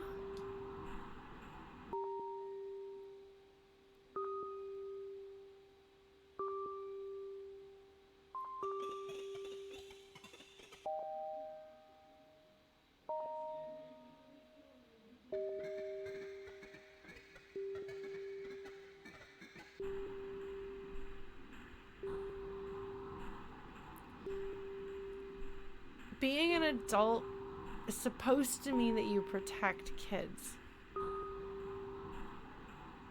You know, kids aren't supposed to have to worry about things. Kids aren't supposed to have this kind of responsibility.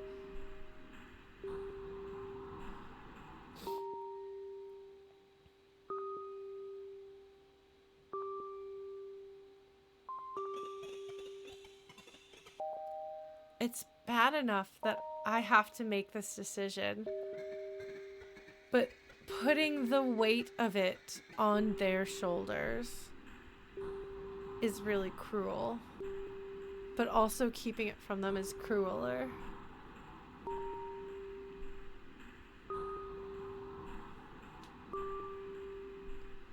I don't know what the author did in creating a world that requires a child sacrifice to continue existing.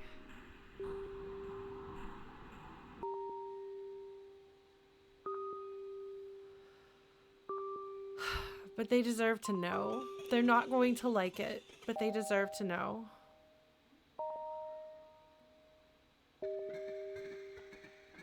They deserve to not be lied to. I need to tell you something. I'm listening. We can't save both. Huh? The world and you. What's that supposed to mean, Lauren? To send you home, we must break the light bulb. What? But won't that end the world? Yeah. I don't want that to happen. So what happens when we save the world? I don't know. What happens to me? I don't know. You don't?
Maybe the entity is so angry because it doesn't want to see this happen to children again.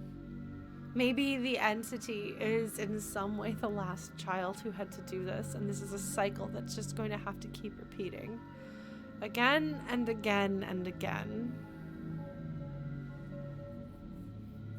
The author is giving us incomplete information.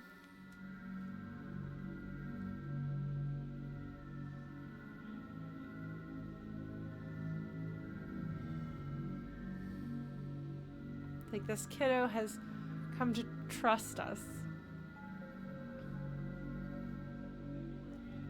And I gave the best truth I could. There's a few things I want to talk about here, and I don't know if it's appropriate to talk about things at this point in the game when we're so close to an ending of some sort. This is the sort of thing, I think, that I've heard people complain about games being cheap in giving you a choice or taking away your choice.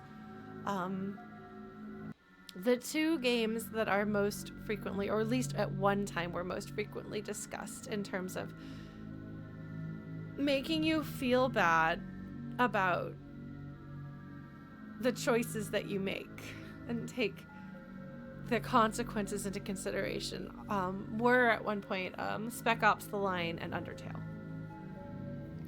And I found that there are a lot of people who find that one works for them and the other doesn't, and vice versa.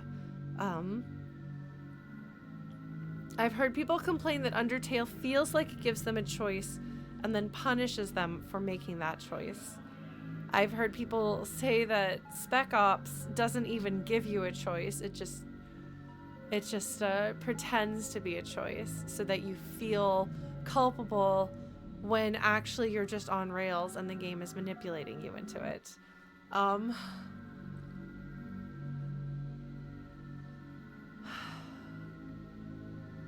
One of the things that interactive mediums have going for them that the ones who walk away from Omelas does not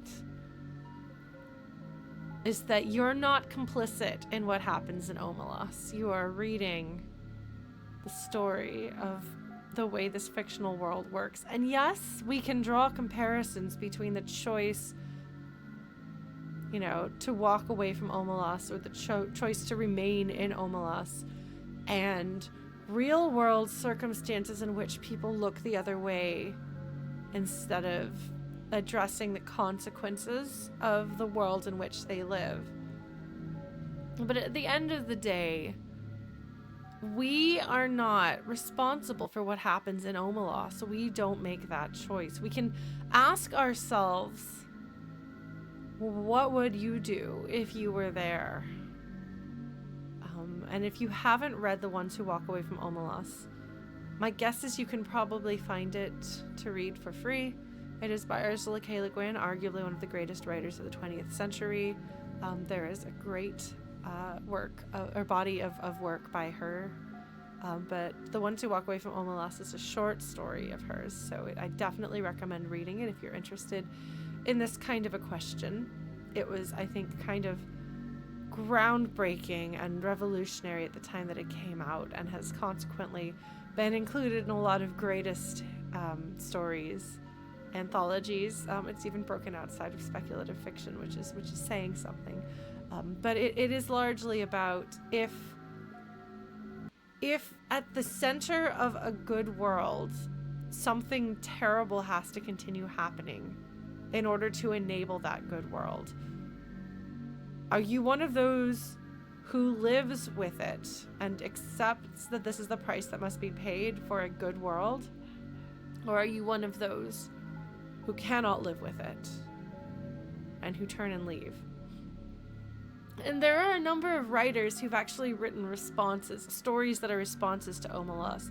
Because again, one of the complaints that people make, it's a false binary. It's not as simple as that. There are oversimplifications of the story that take it at face value and have somebody basically put together a crack team and go in there and rescue the child and force a good ending. And then there's stories that have more nuance and understand that it's an allegory and take a bit of a more allegorical approach. Because you feel uncomfortable sitting with that, and people don't like being made to feel uncomfortable. But I very much think that Ursula K. Le Guin, given her real-world politics, wanted you to think about your culpability in a society in which others suffer for your comfort, just by necessity. If you live in a first world country to some degree. That's inevitable. What do you do about that? No, I streamed last week. Sorry, you may have missed the last one, but I did stream last week. I took a week off before that. So it's okay. No worries.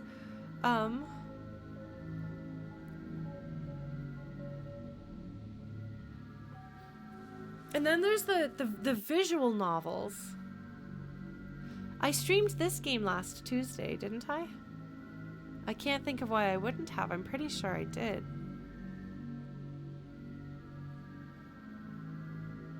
Okay. I thought so, but I don't trust my memory.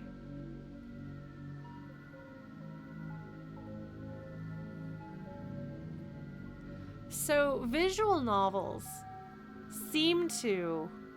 I'm not an expert on visual novels. I've only played a few, but I've kind of read a bit about them, and because I've played a few and read about a few more, I've kind of picked up on there does seem to be a trend in which there's often a true ending, and you have to play through the other endings and then in some way reject them in order to access the true ending. Thinking of We Know the Devil, which is the one visual novel I've played on stream, in which that's very true. You're told you have to kind of pick one, but you can also refuse to pick. And in that case, given the themes of the game and the way that the game is made, it's very clearly trying to, I think, make the point that you don't have to fit into what you're told, who you're told to be, what you're told to do. You can defy that. You don't have to accept what's told to you as good and bad. You can be your own self. And I guess visual novels frequently explore that sort of thing. And I guess humans must be drawn to stories like that, given how popular Omelas is and how common this theme is in visual novels, and also how many people talk about Undertale and Spec Ops: The Line. For the record, I have not played Spec Ops: The Line. If you are surprised to hear me talking about it because you don't think that that's a game that's for Laurens, no, that game is profoundly not for Laurens. But I was married to somebody who loved it very much, so I have heard the entire story of the game from start to finish, and why it was so effective for somebody for whom it was very effective.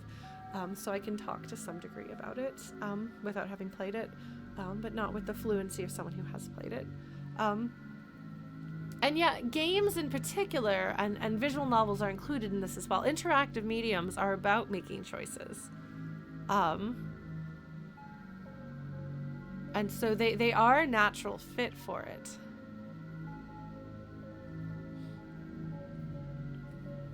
But like in the case of this game, I don't know that I can break the rules. Like my expectation, knowing about the existence of other stories like this, my expectation on some level is that there must be some way of breaking the rules. But the game itself has, of course, given me no reason to believe that. I've only in the last, in the final act here, even learned that these rules exist, let alone have any idea about what I can do to break them. So, there is nothing but my meta-knowledge of other stories that lets me think for a moment that I can break this.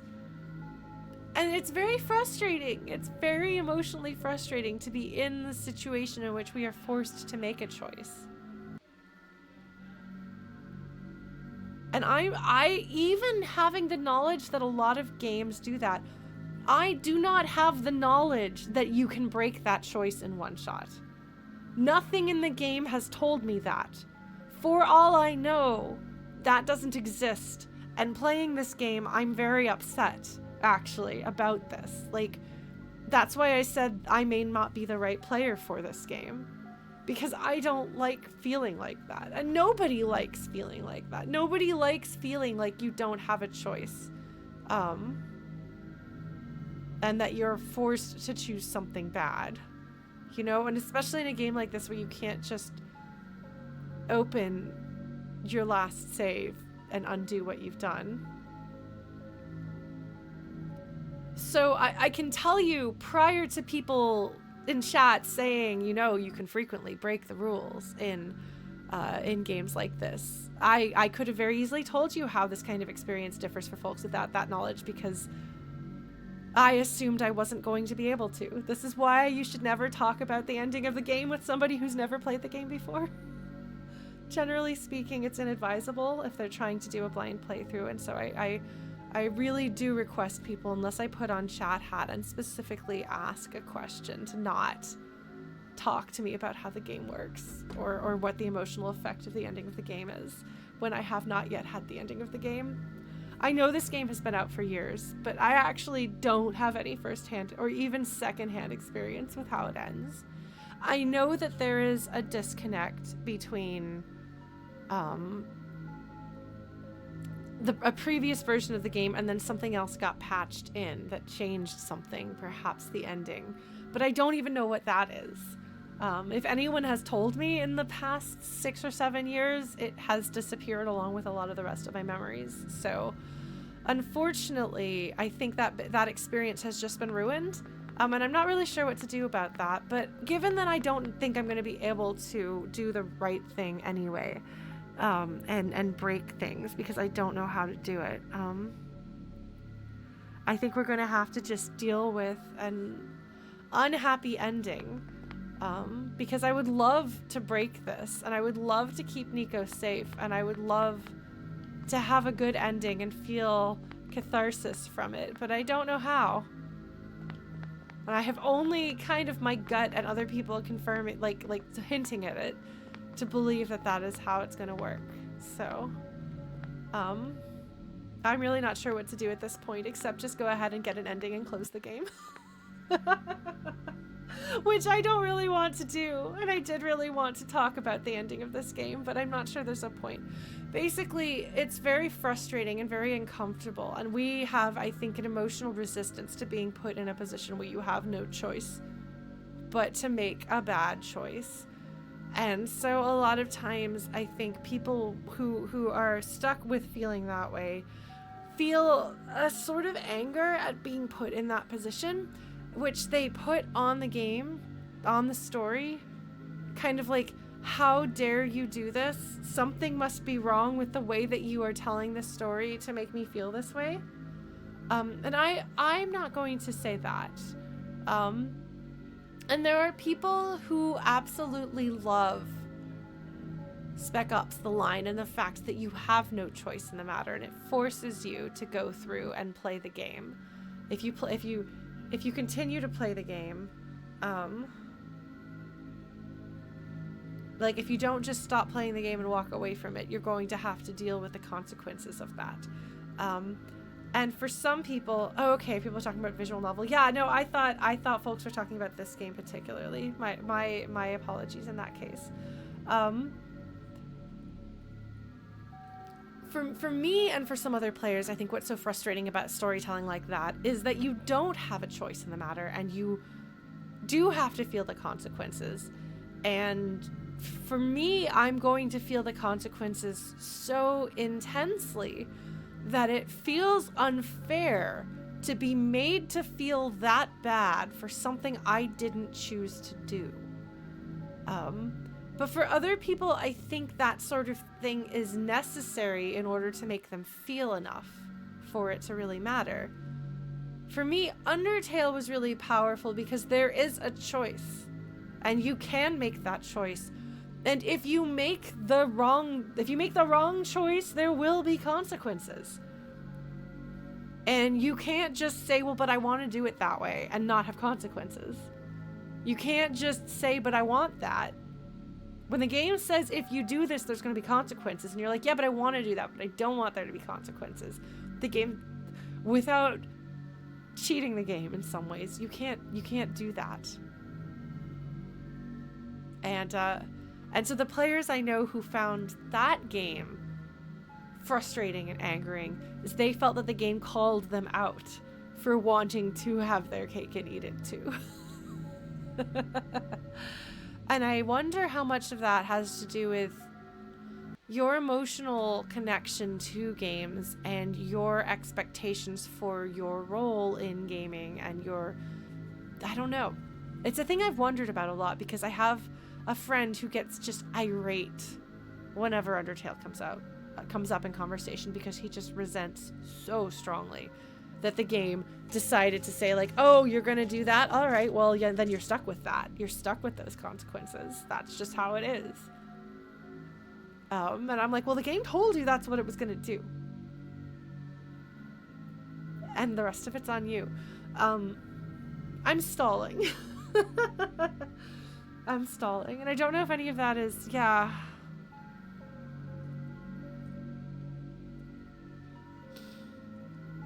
I've heard enough about Dishonored to be interested in it, but I don't know. I don't know if I could play it, so I've talked to some friends about it, because it does seem very interesting, and it does also have consequences for your actions. Now, one of the complaints I've heard about that is that in some cases people feel that it's not clearly communicated what those consequences are going to be until it's too late. And so they weren't sure that it was intended to feel unfair in that way.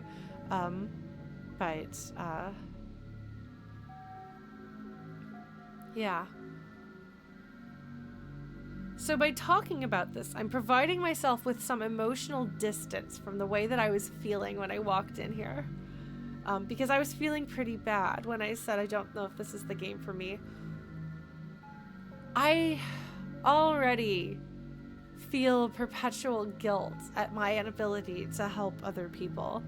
And when I was younger, I would let myself be hurt by people again and again and again and again because they needed help. And I didn't place any value on my own well-being, and felt that virtually any cost was fair to pay. In order to make others okay. And I no longer believe that. Or at least I try not to believe that because that's not actually a healthy way to be. But like I do have a tendency to carry things and to feel responsible and to feel furious at how things are often presented as binary choices when there's a lot more nuance to the world than that. And also, sometimes we are just absolutely powerless to do something about things that are wrong in the world too. So it's very, very frustrating. Very, very frustrating.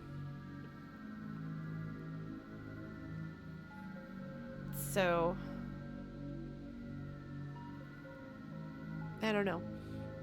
I have a hard time carrying fiction. Putting more on top of what I'm already carrying is not my favorite thing. If that makes sense.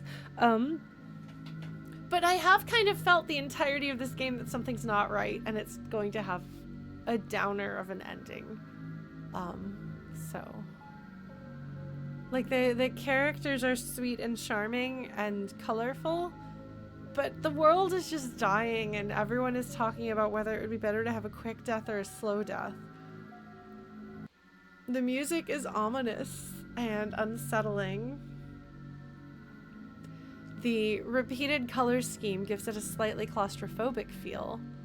All of these things come together that even though it looks really cute on the outside, it's honestly kind of, and you know, Niko themselves is really charming and adorable and wholesome and you want to give them a hug.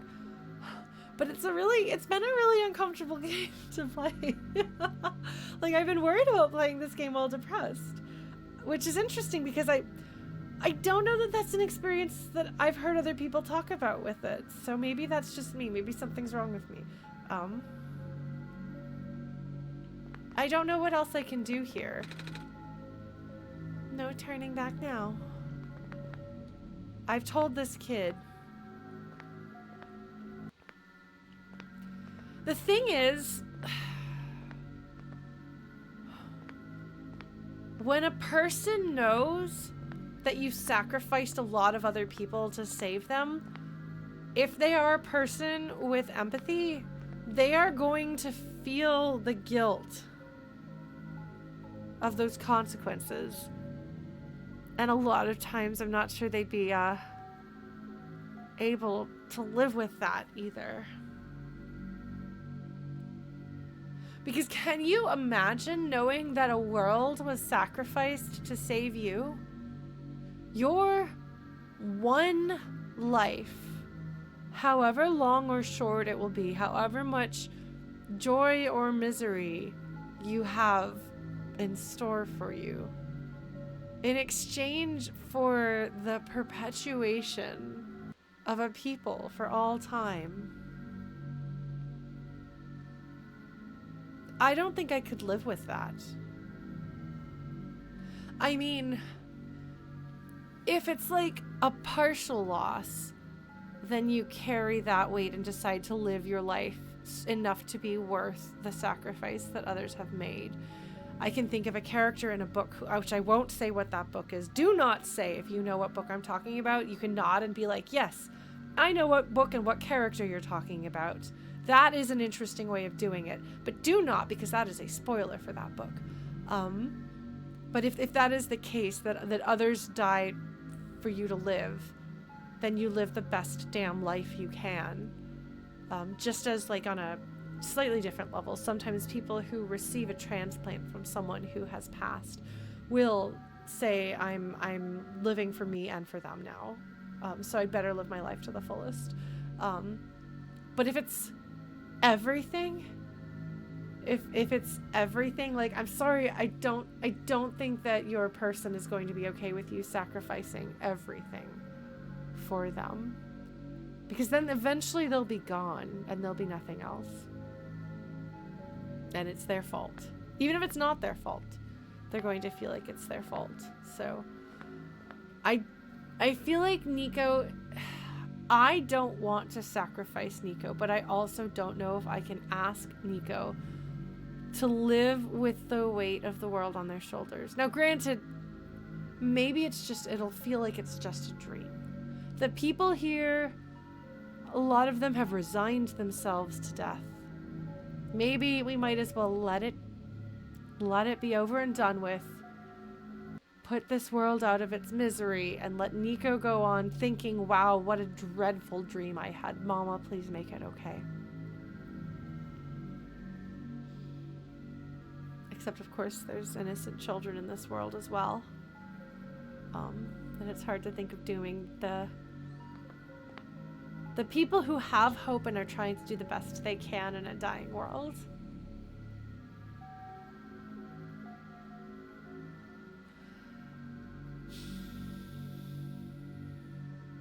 They give you just enough interaction with other characters to feel like you're connected to them. Like, none of the other characters are especially developed, nor do you spend a lot of time with them. But it's enough to make you care about the world, because it's harder to care about the world in the abstract than it is to care about specific people in the world. So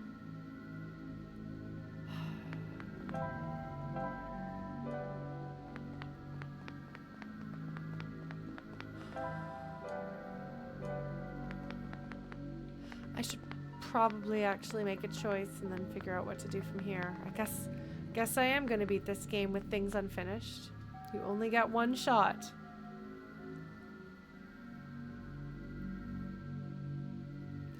Because if it's true that there is no way out of making this choice, then I will put this game in Spec Ops category.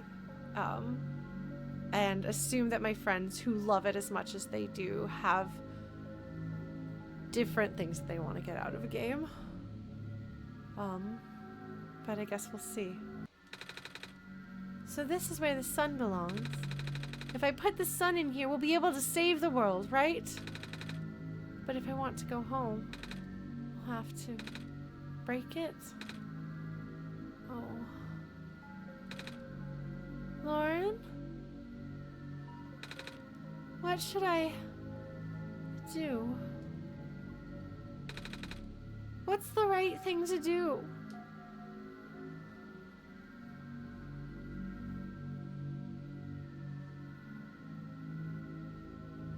And of course, they have to put this in art.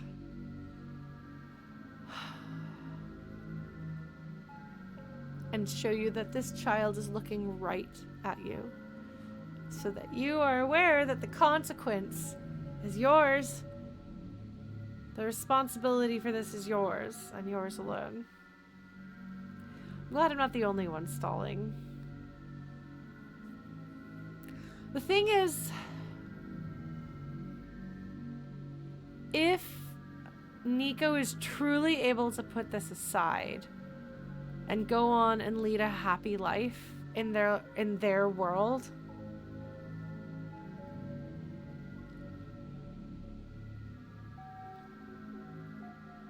that's something.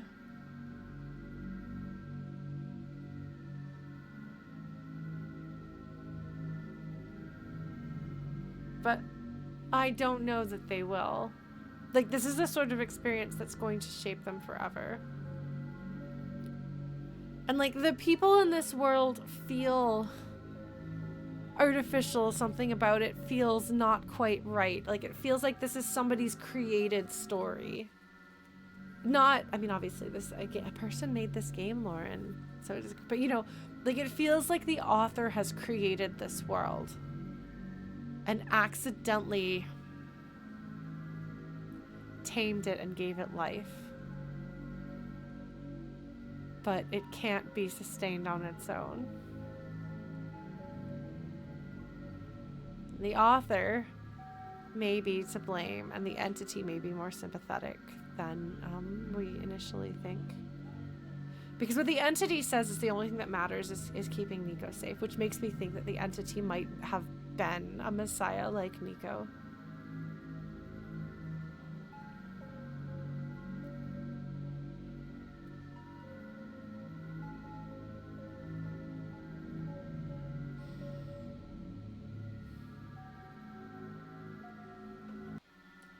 Yeah, no matter which choice you make, somebody suffers.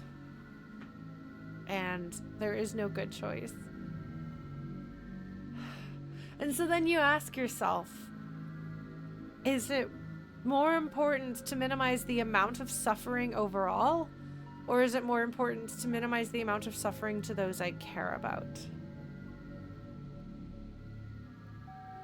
For me, it feels like the most moral choice is to return the sun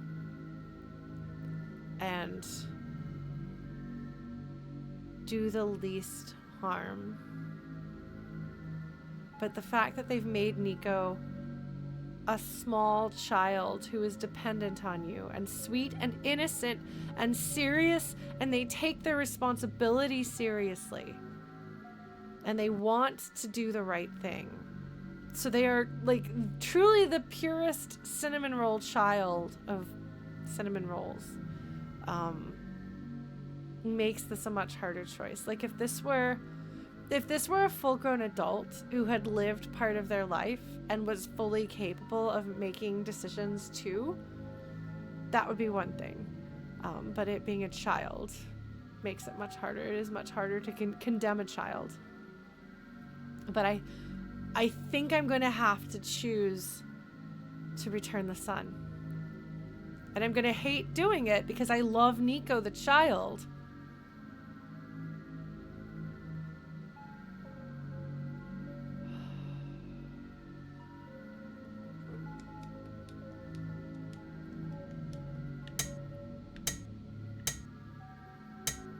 Flicking of the switch. They look at the two options. And you only get one shot.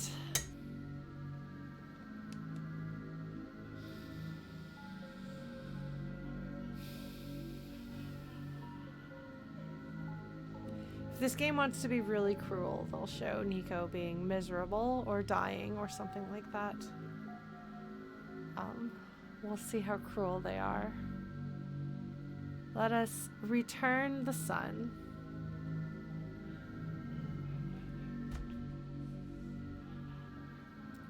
One comment.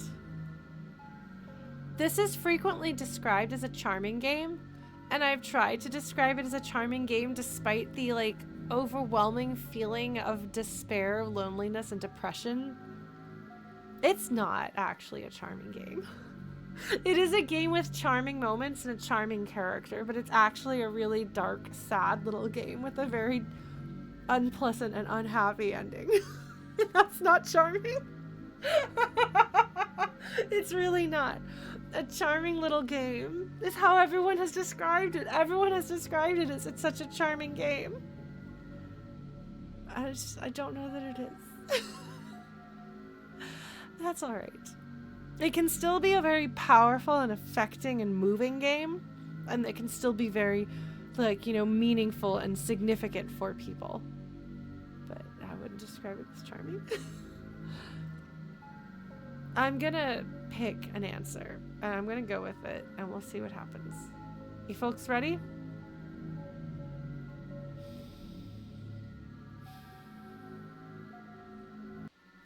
I'm going with this one because I cannot imagine being someone like Niko. And I think as a child, I was not as sweet or innocent or kind and gentle as Niko, but I was a realistically written gentle and kind child. And I don't think I would have been able to live with myself if someone had made this choice. So, I'm sorry, Niko. Let's return the sun. You're right. I can't just leave everyone here to die. Thank you for your help, Lauren. I promise I'll be okay.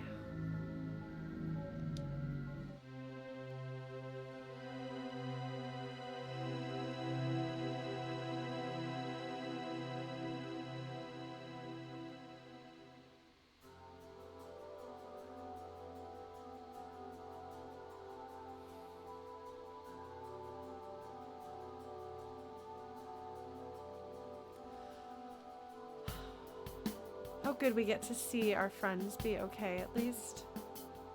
George looking out her window at the sun. Okay, so the lamplighter looking up at the sun. Good, he's okay.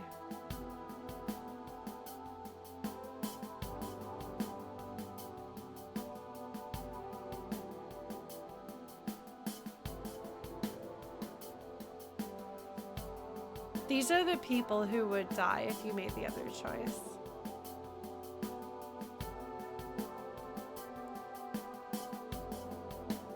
Michael's shirt is a great name. She's really cool looking. Dr. Silverpoint.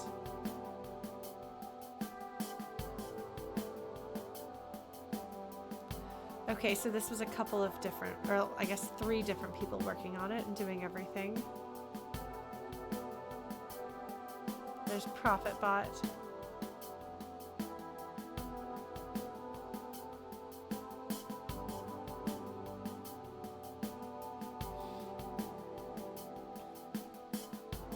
I appreciate... Oh, hey! Wait, I know one of those people.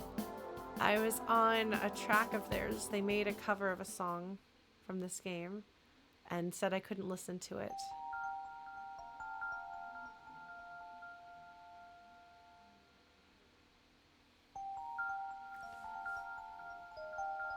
But I voice acted Niko's mom. Here's the room, and then it closes. Well, let's see what happens if we load it up again, shall we?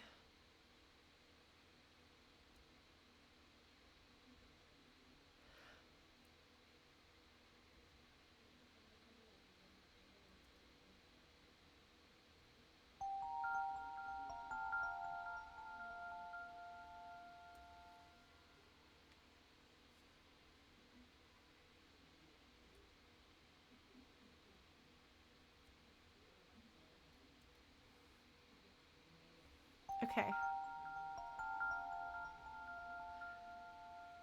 Well...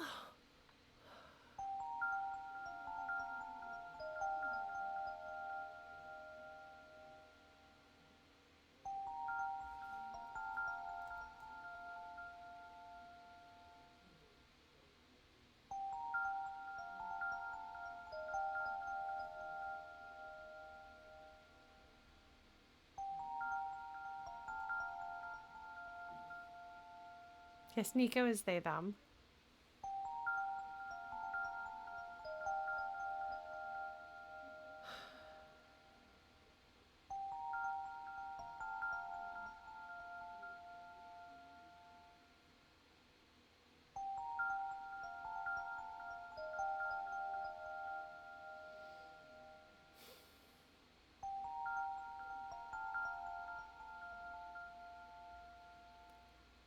Kind of can't help but wonder, like, is there something else going on? Is there something else I can do, or is that the end?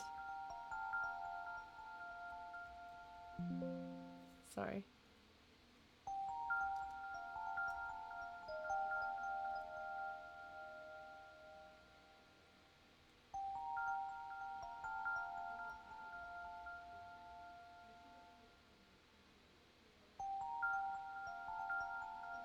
Can you see that? I opened up this again. Looks like you completed your mission in the world. And I understand. I know you wish to return, but the entity called itself OneShot for a reason. That restriction was implemented a long time ago. Removing it is impossible now, at least for me. I do not know the full extent of your powers, so pardon me if this sounds foolish, but if you would be so kind to test something out for me. A log of your saved progress may exist somewhere on your machine, maybe even in the same location as this journal you are reading now. If this saved progress log takes the form of a file, perhaps you can manipulate it. Try removing it from its current location. A simple deletion will do. Again, I apologize for not knowing the extent of your powers. If what I described confuses you, I am sorry. I wondered about that.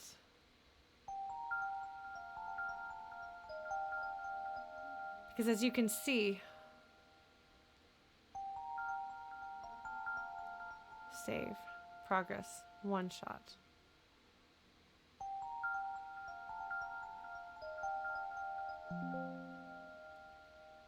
Ah, this counts as a cutscene.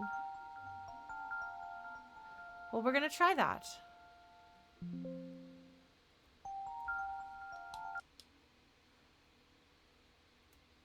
This was not here before, I don't think.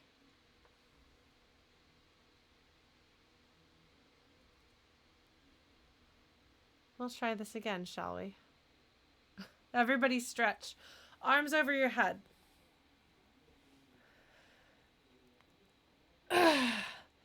So I guess OneShot, the entity, the program, it's the game. That's why the game itself is talking to you directly through messages from the game. The game is glitchy. The game world is coming apart. But hopefully we can fix the game world.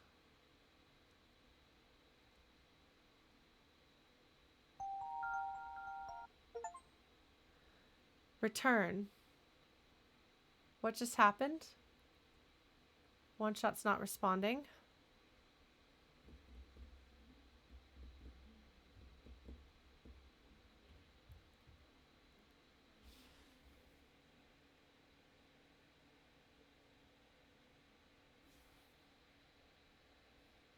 I don't...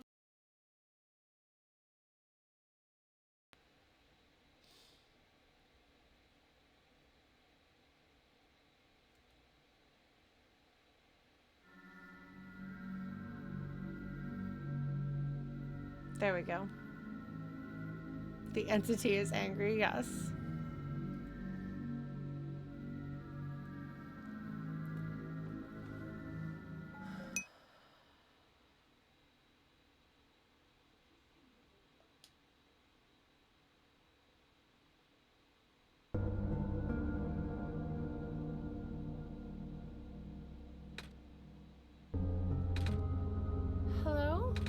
Lauren?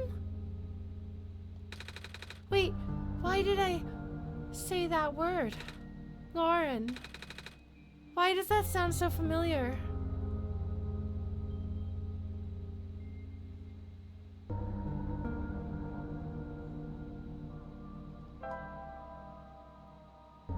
I still have the journal.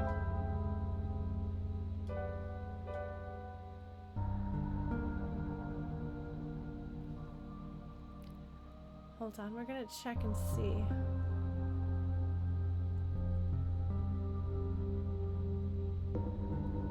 No, not that. That's the wrong one.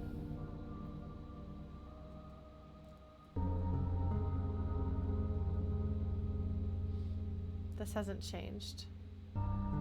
So Niko wakes up with partial memories. Something is still there. Well, it's 10 o'clock, but I want to see where this goes. The door is locked. The door is locked. Dusty books. It's too dark to read in here. A soft glowing light trickles through the window. This is gonna talk to the entity, isn't it? Put password. Password hint. Documents.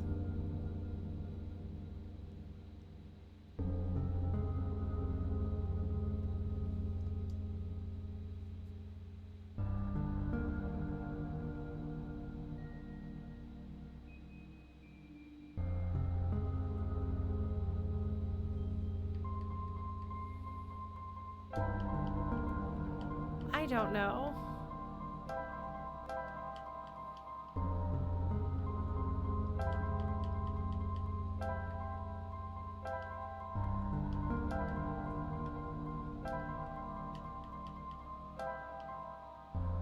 I don't think it's gonna fit.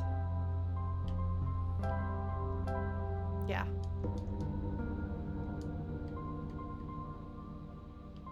Well, I tried.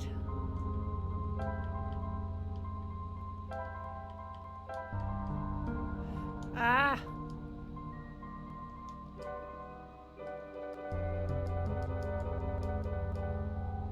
I'm gonna try that and see if that works.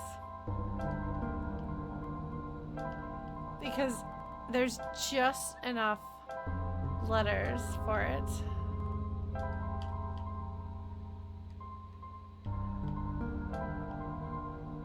You know?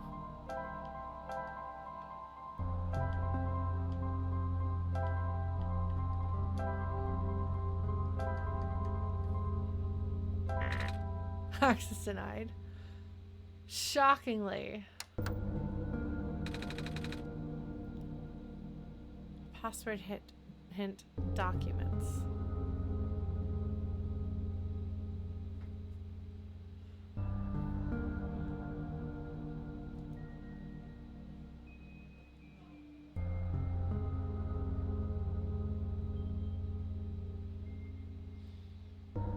Nothing here.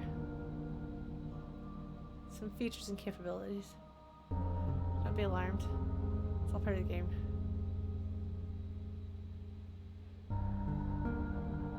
Well, there we go. Look at that. We have approval. As long as credit is given, videos, streams, and fan works are welcomed and encouraged.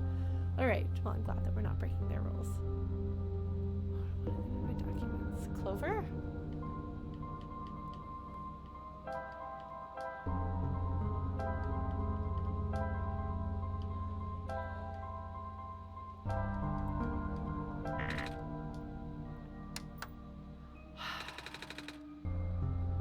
Documents.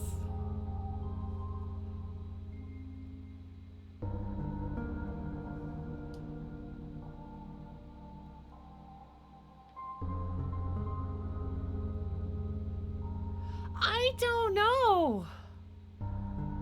I guess there's lower, so we'll try this.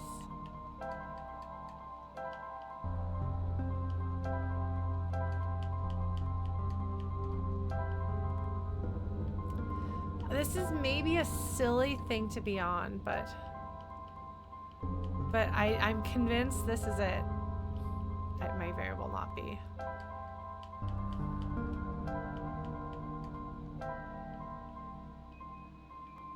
Oh, that's what I remember seeing the artist at MagFest and being very excited and being like, "Oh, this looks like real. This looks just like the game art." And the person was the artist who did the game art. I was like, "Oh, that explains it."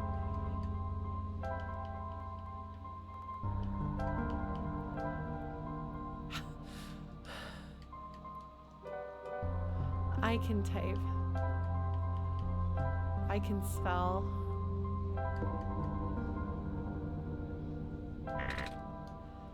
I think I'm close. 1 second. Okay, we're gonna try that again. I'm sorry, folks.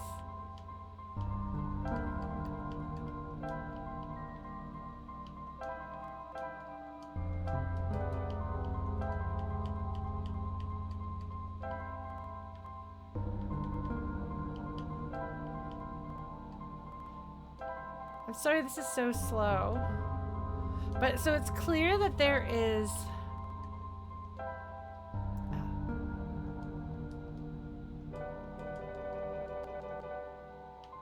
It's clear that there is another ending after all. And I wonder if we're going to have to play through the entire game again. Or an abbreviated version of it. But I'm really relieved. Oh my god, my games. My brain was thinking OneShot. Hi, I think my brain is slightly fried. My shot. I'm good at things. I can type.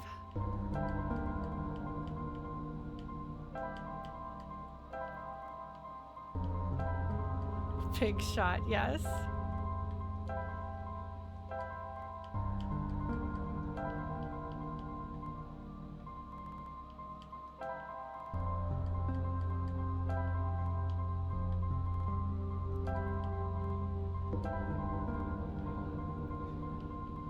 No, that's fair, Blue Glass. I was stressed out about it, but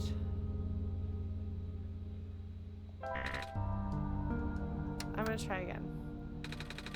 Hold on, let's see how many characters.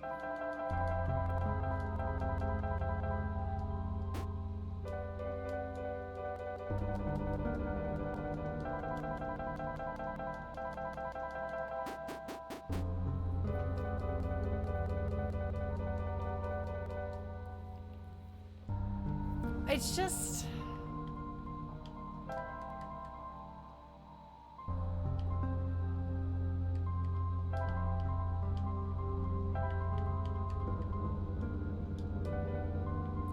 This is the wrong slash though, right? Shouldn't it be a backslash? Maybe that's the problems. Problem! Oh my god, my brain is hitting... I don't know.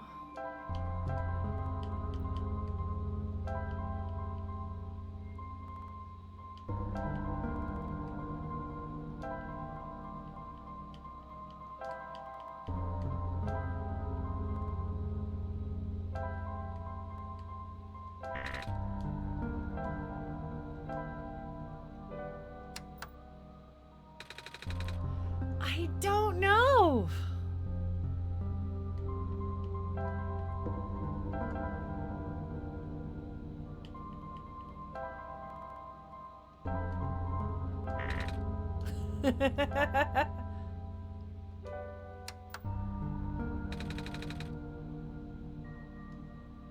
Password hint documents. I just like documents, my games, OneShot. Oh, OneShot is not capitalized. Okay, sorry. We're gonna try this. Sorry, folks. You have to deal with this. I've got absolutely no other ideas beyond this.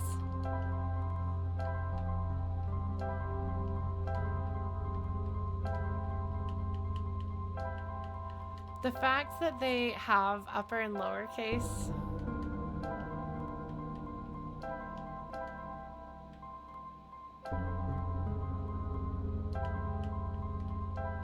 makes it a lot harder to get right.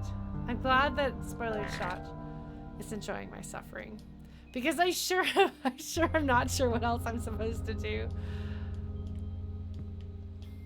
Niko just woke up here. Doors. A spoiler shot. Did I say spoiler shot? I might have. At this point, my words are not coming out right. My brain is not wordsing good. Password hint. Documents.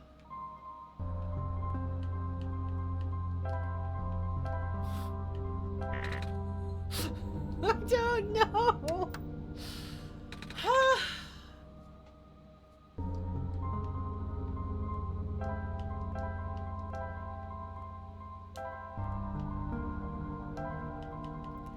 Like, part of me wants to just put silly answers here. There's gotta be something here.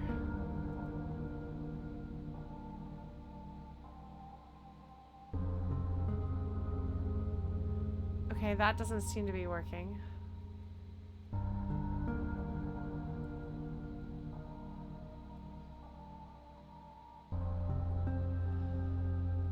Password hint documents. What about documents?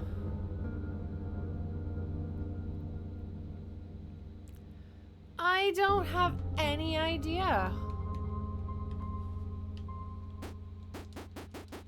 You can't put a null answer. Am I overlooking something obvious?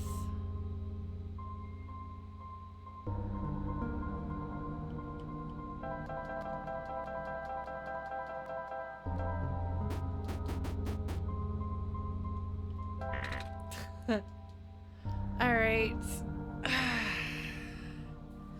Yeah, let's go for it. Let's go with a hint coup.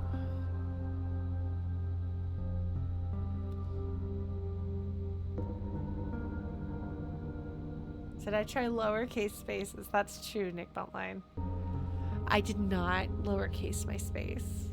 Lower space my case?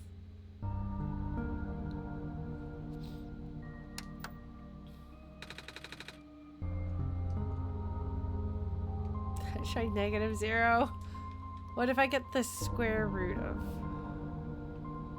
I'm pretty sure square roots can break things.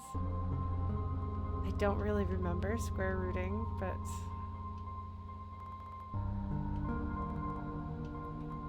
It's been a while since I've had to do more advanced math than like basic arithmetic. All right. For anyone who doesn't know what a hint coup is, by the way, a hint coup is exactly what it sounds like. It is a hint in the form of a haiku to prevent people from straight up telling me the answer when I want a hint. The hint coup is being assembled. Okay. All right. So what's going on here behind the scenes where none of us can see this unless you're in spoiler chat is that on the Flutie Pies Discord server, there is a stream spoiler channel that has separate chats for the games that I'm playing. And the folks who are in the OneShot one are all working together to create a hint in the form of a haiku. There's a syllable error. We had a backup. Excellent. Forest for the trees. We have to go shallower. A couple steps back.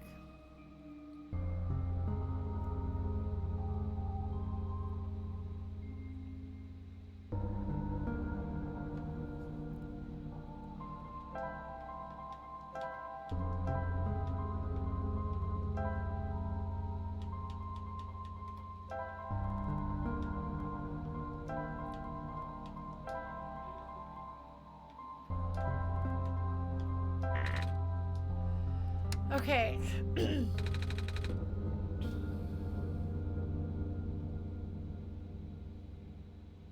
So I'm thinking too hard. I have to simplify it more. So it's like, is it my computer?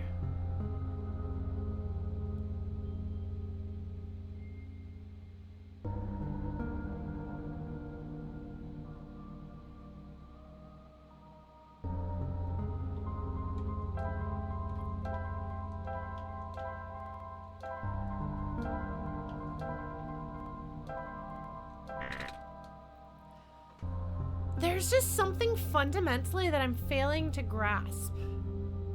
Because I'm assuming that it's asking about documents on my computer. Because so much of this has to do with computers. But I don't know what that means. Like, is it like a synonym of documents that I'm supposed to think about? Is it the idea, the concept of a document? Like, what is a document? Is it... I don't know. Like, okay. I'm going to ask a yes or no question. Am I even on the right track thinking about this? Yes or no? Okay.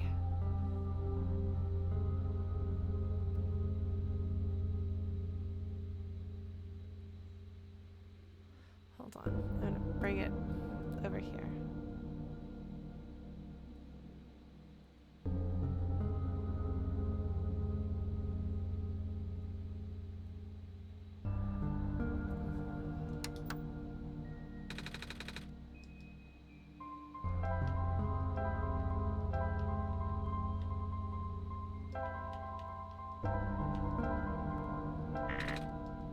I'm going to save caps.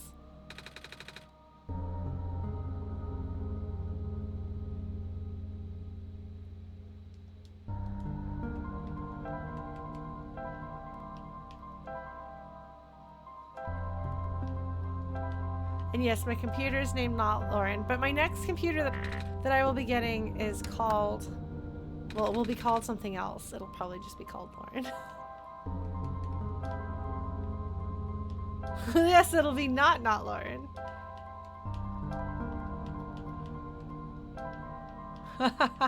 That is, I mean, that is the sort of thing that I would do.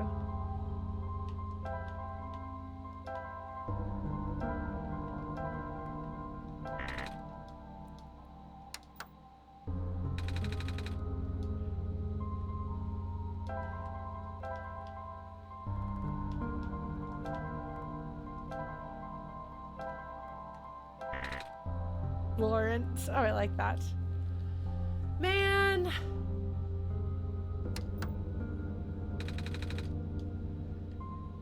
Okay, another yes, no question. Does capitalization matter?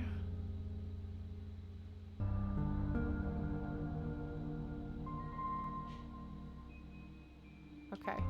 Then I'm gonna stop messing with that. Man, I have literally no idea at this point.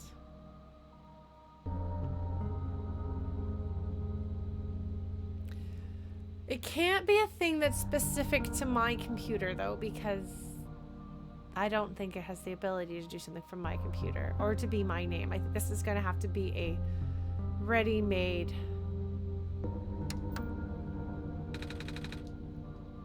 It's going to have to be something that's the same for everybody. I think.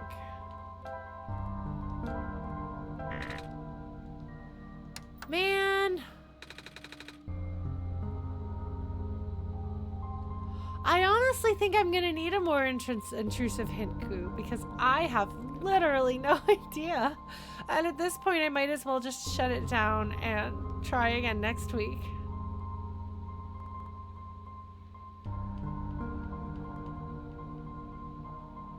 But I feel like we should end on a note where we know what we're getting into. Okay, Nick can ask a leading question. I suppose so. I suppose I'll allow it.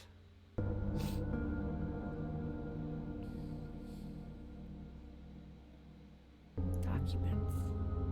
Folders. Just trying to think of like what is significant to this story, you know, what matters to this game. I don't know that save the world is the sort of thing. How have you gotten passwords for this game before? By talking to computers?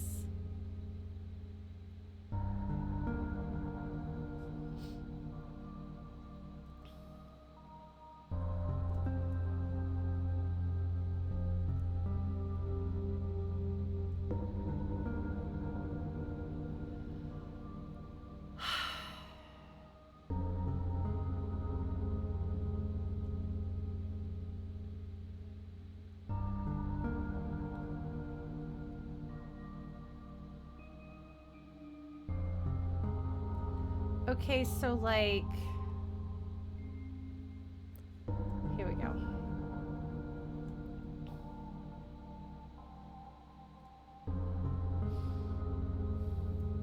There.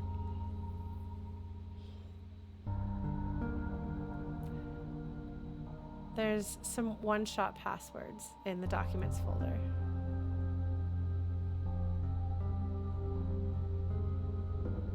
I have Muse score 3 and 4, I think. Wait, is that Muse score 2?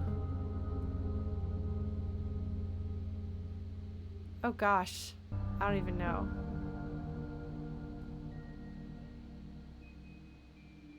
Okay. Just pretend I can do what I'm doing here. Pretend I know what I'm doing. Alright.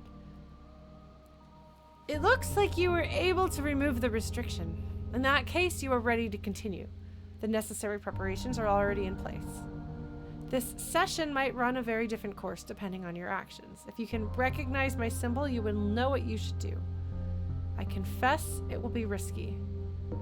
The probability that the entity's condition will worsen is quite high. And if that happens, then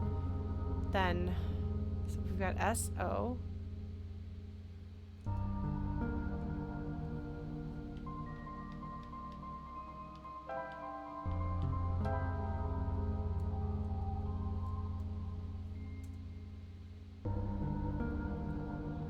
Haha, look at me.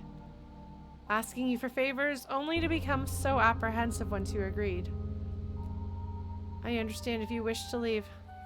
Some questions unanswered. I understand if you do not believe in a happy resolution. I understand if you are simply afraid of what might happen, because I am afraid too. So that's LS. Solstice? I bet. That's the only word I can think of that starts, that has SOLS.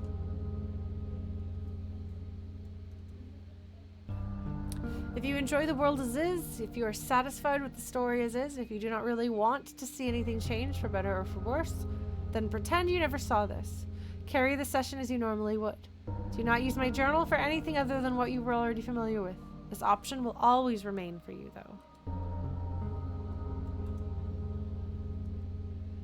That's why I implore you to consider the Messiah, the world, my children. They all deserve their good ending. Thank you for listening. Goodbye. Yes, my children, he says.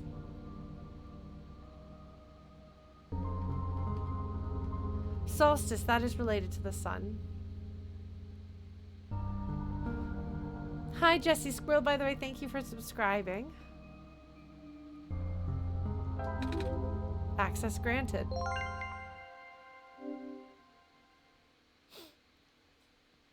Okay. Well, do you mind? Oh man, an Evanescence style cover of the Final Fantasy VI aria. You're speaking my language. And yeah, I was opening in GIMP because that's what my computer does when I open up image files. Don't ask. I don't know. That's just what it does.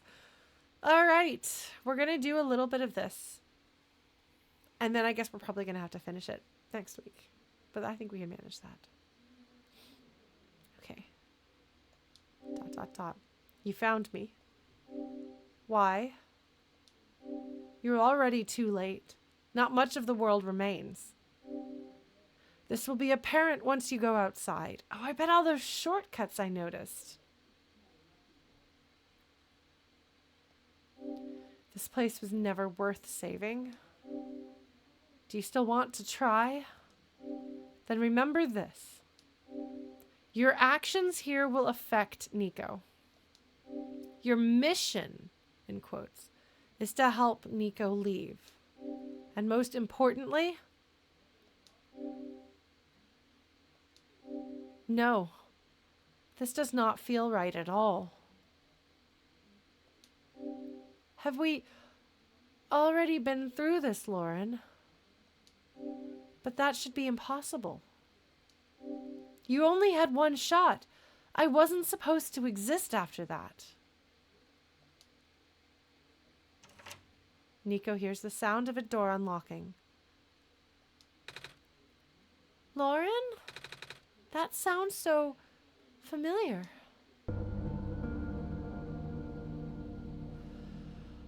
Okay. Okay.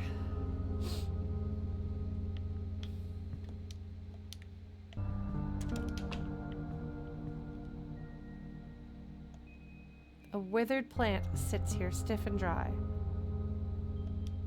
A branch snaps off. A pair of luminous yellow eyes stares back at Niko. There's no water in the toilet and the tub won't run. Just a dead plant. Dusty books. Too dark to read in here. Hello? Anyone? The TV gives off a dangerous looking spark.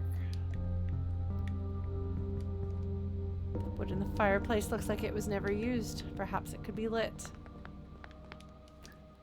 Bottle of alcohol. Niko takes it. The sink won't turn on.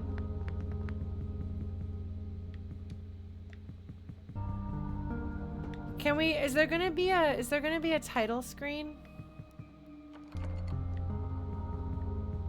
I feel like there's a title screen.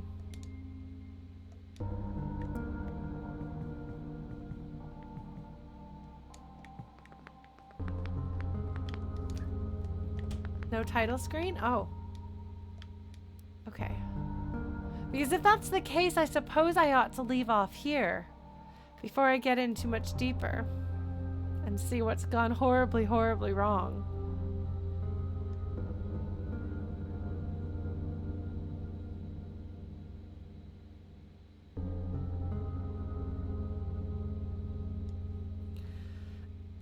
It's a very... Okay.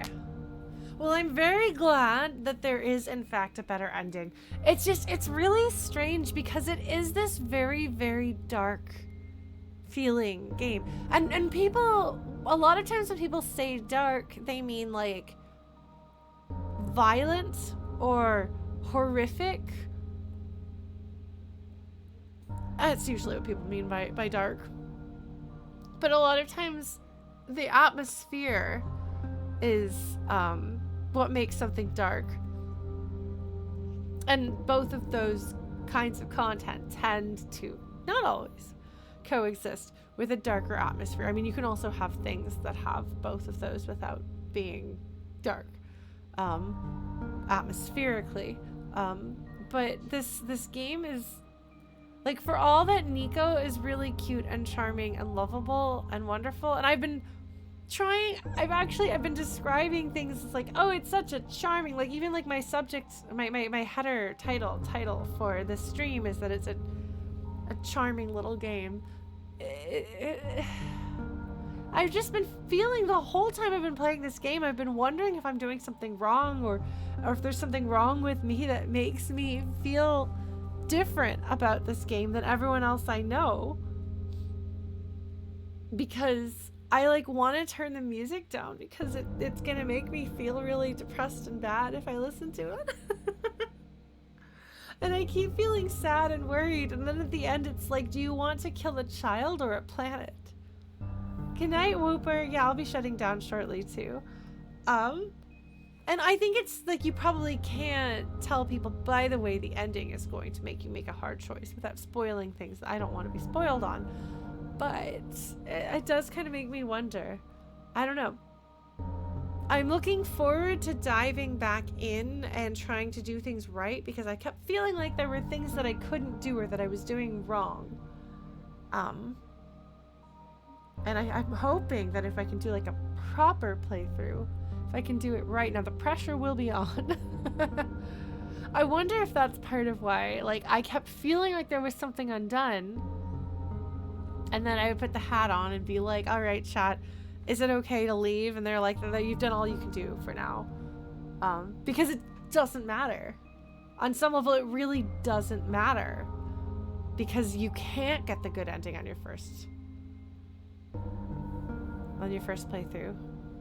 Yeah, well, like, the characters that you meet, I'm gonna try to focus mostly on the characters this time around, I think.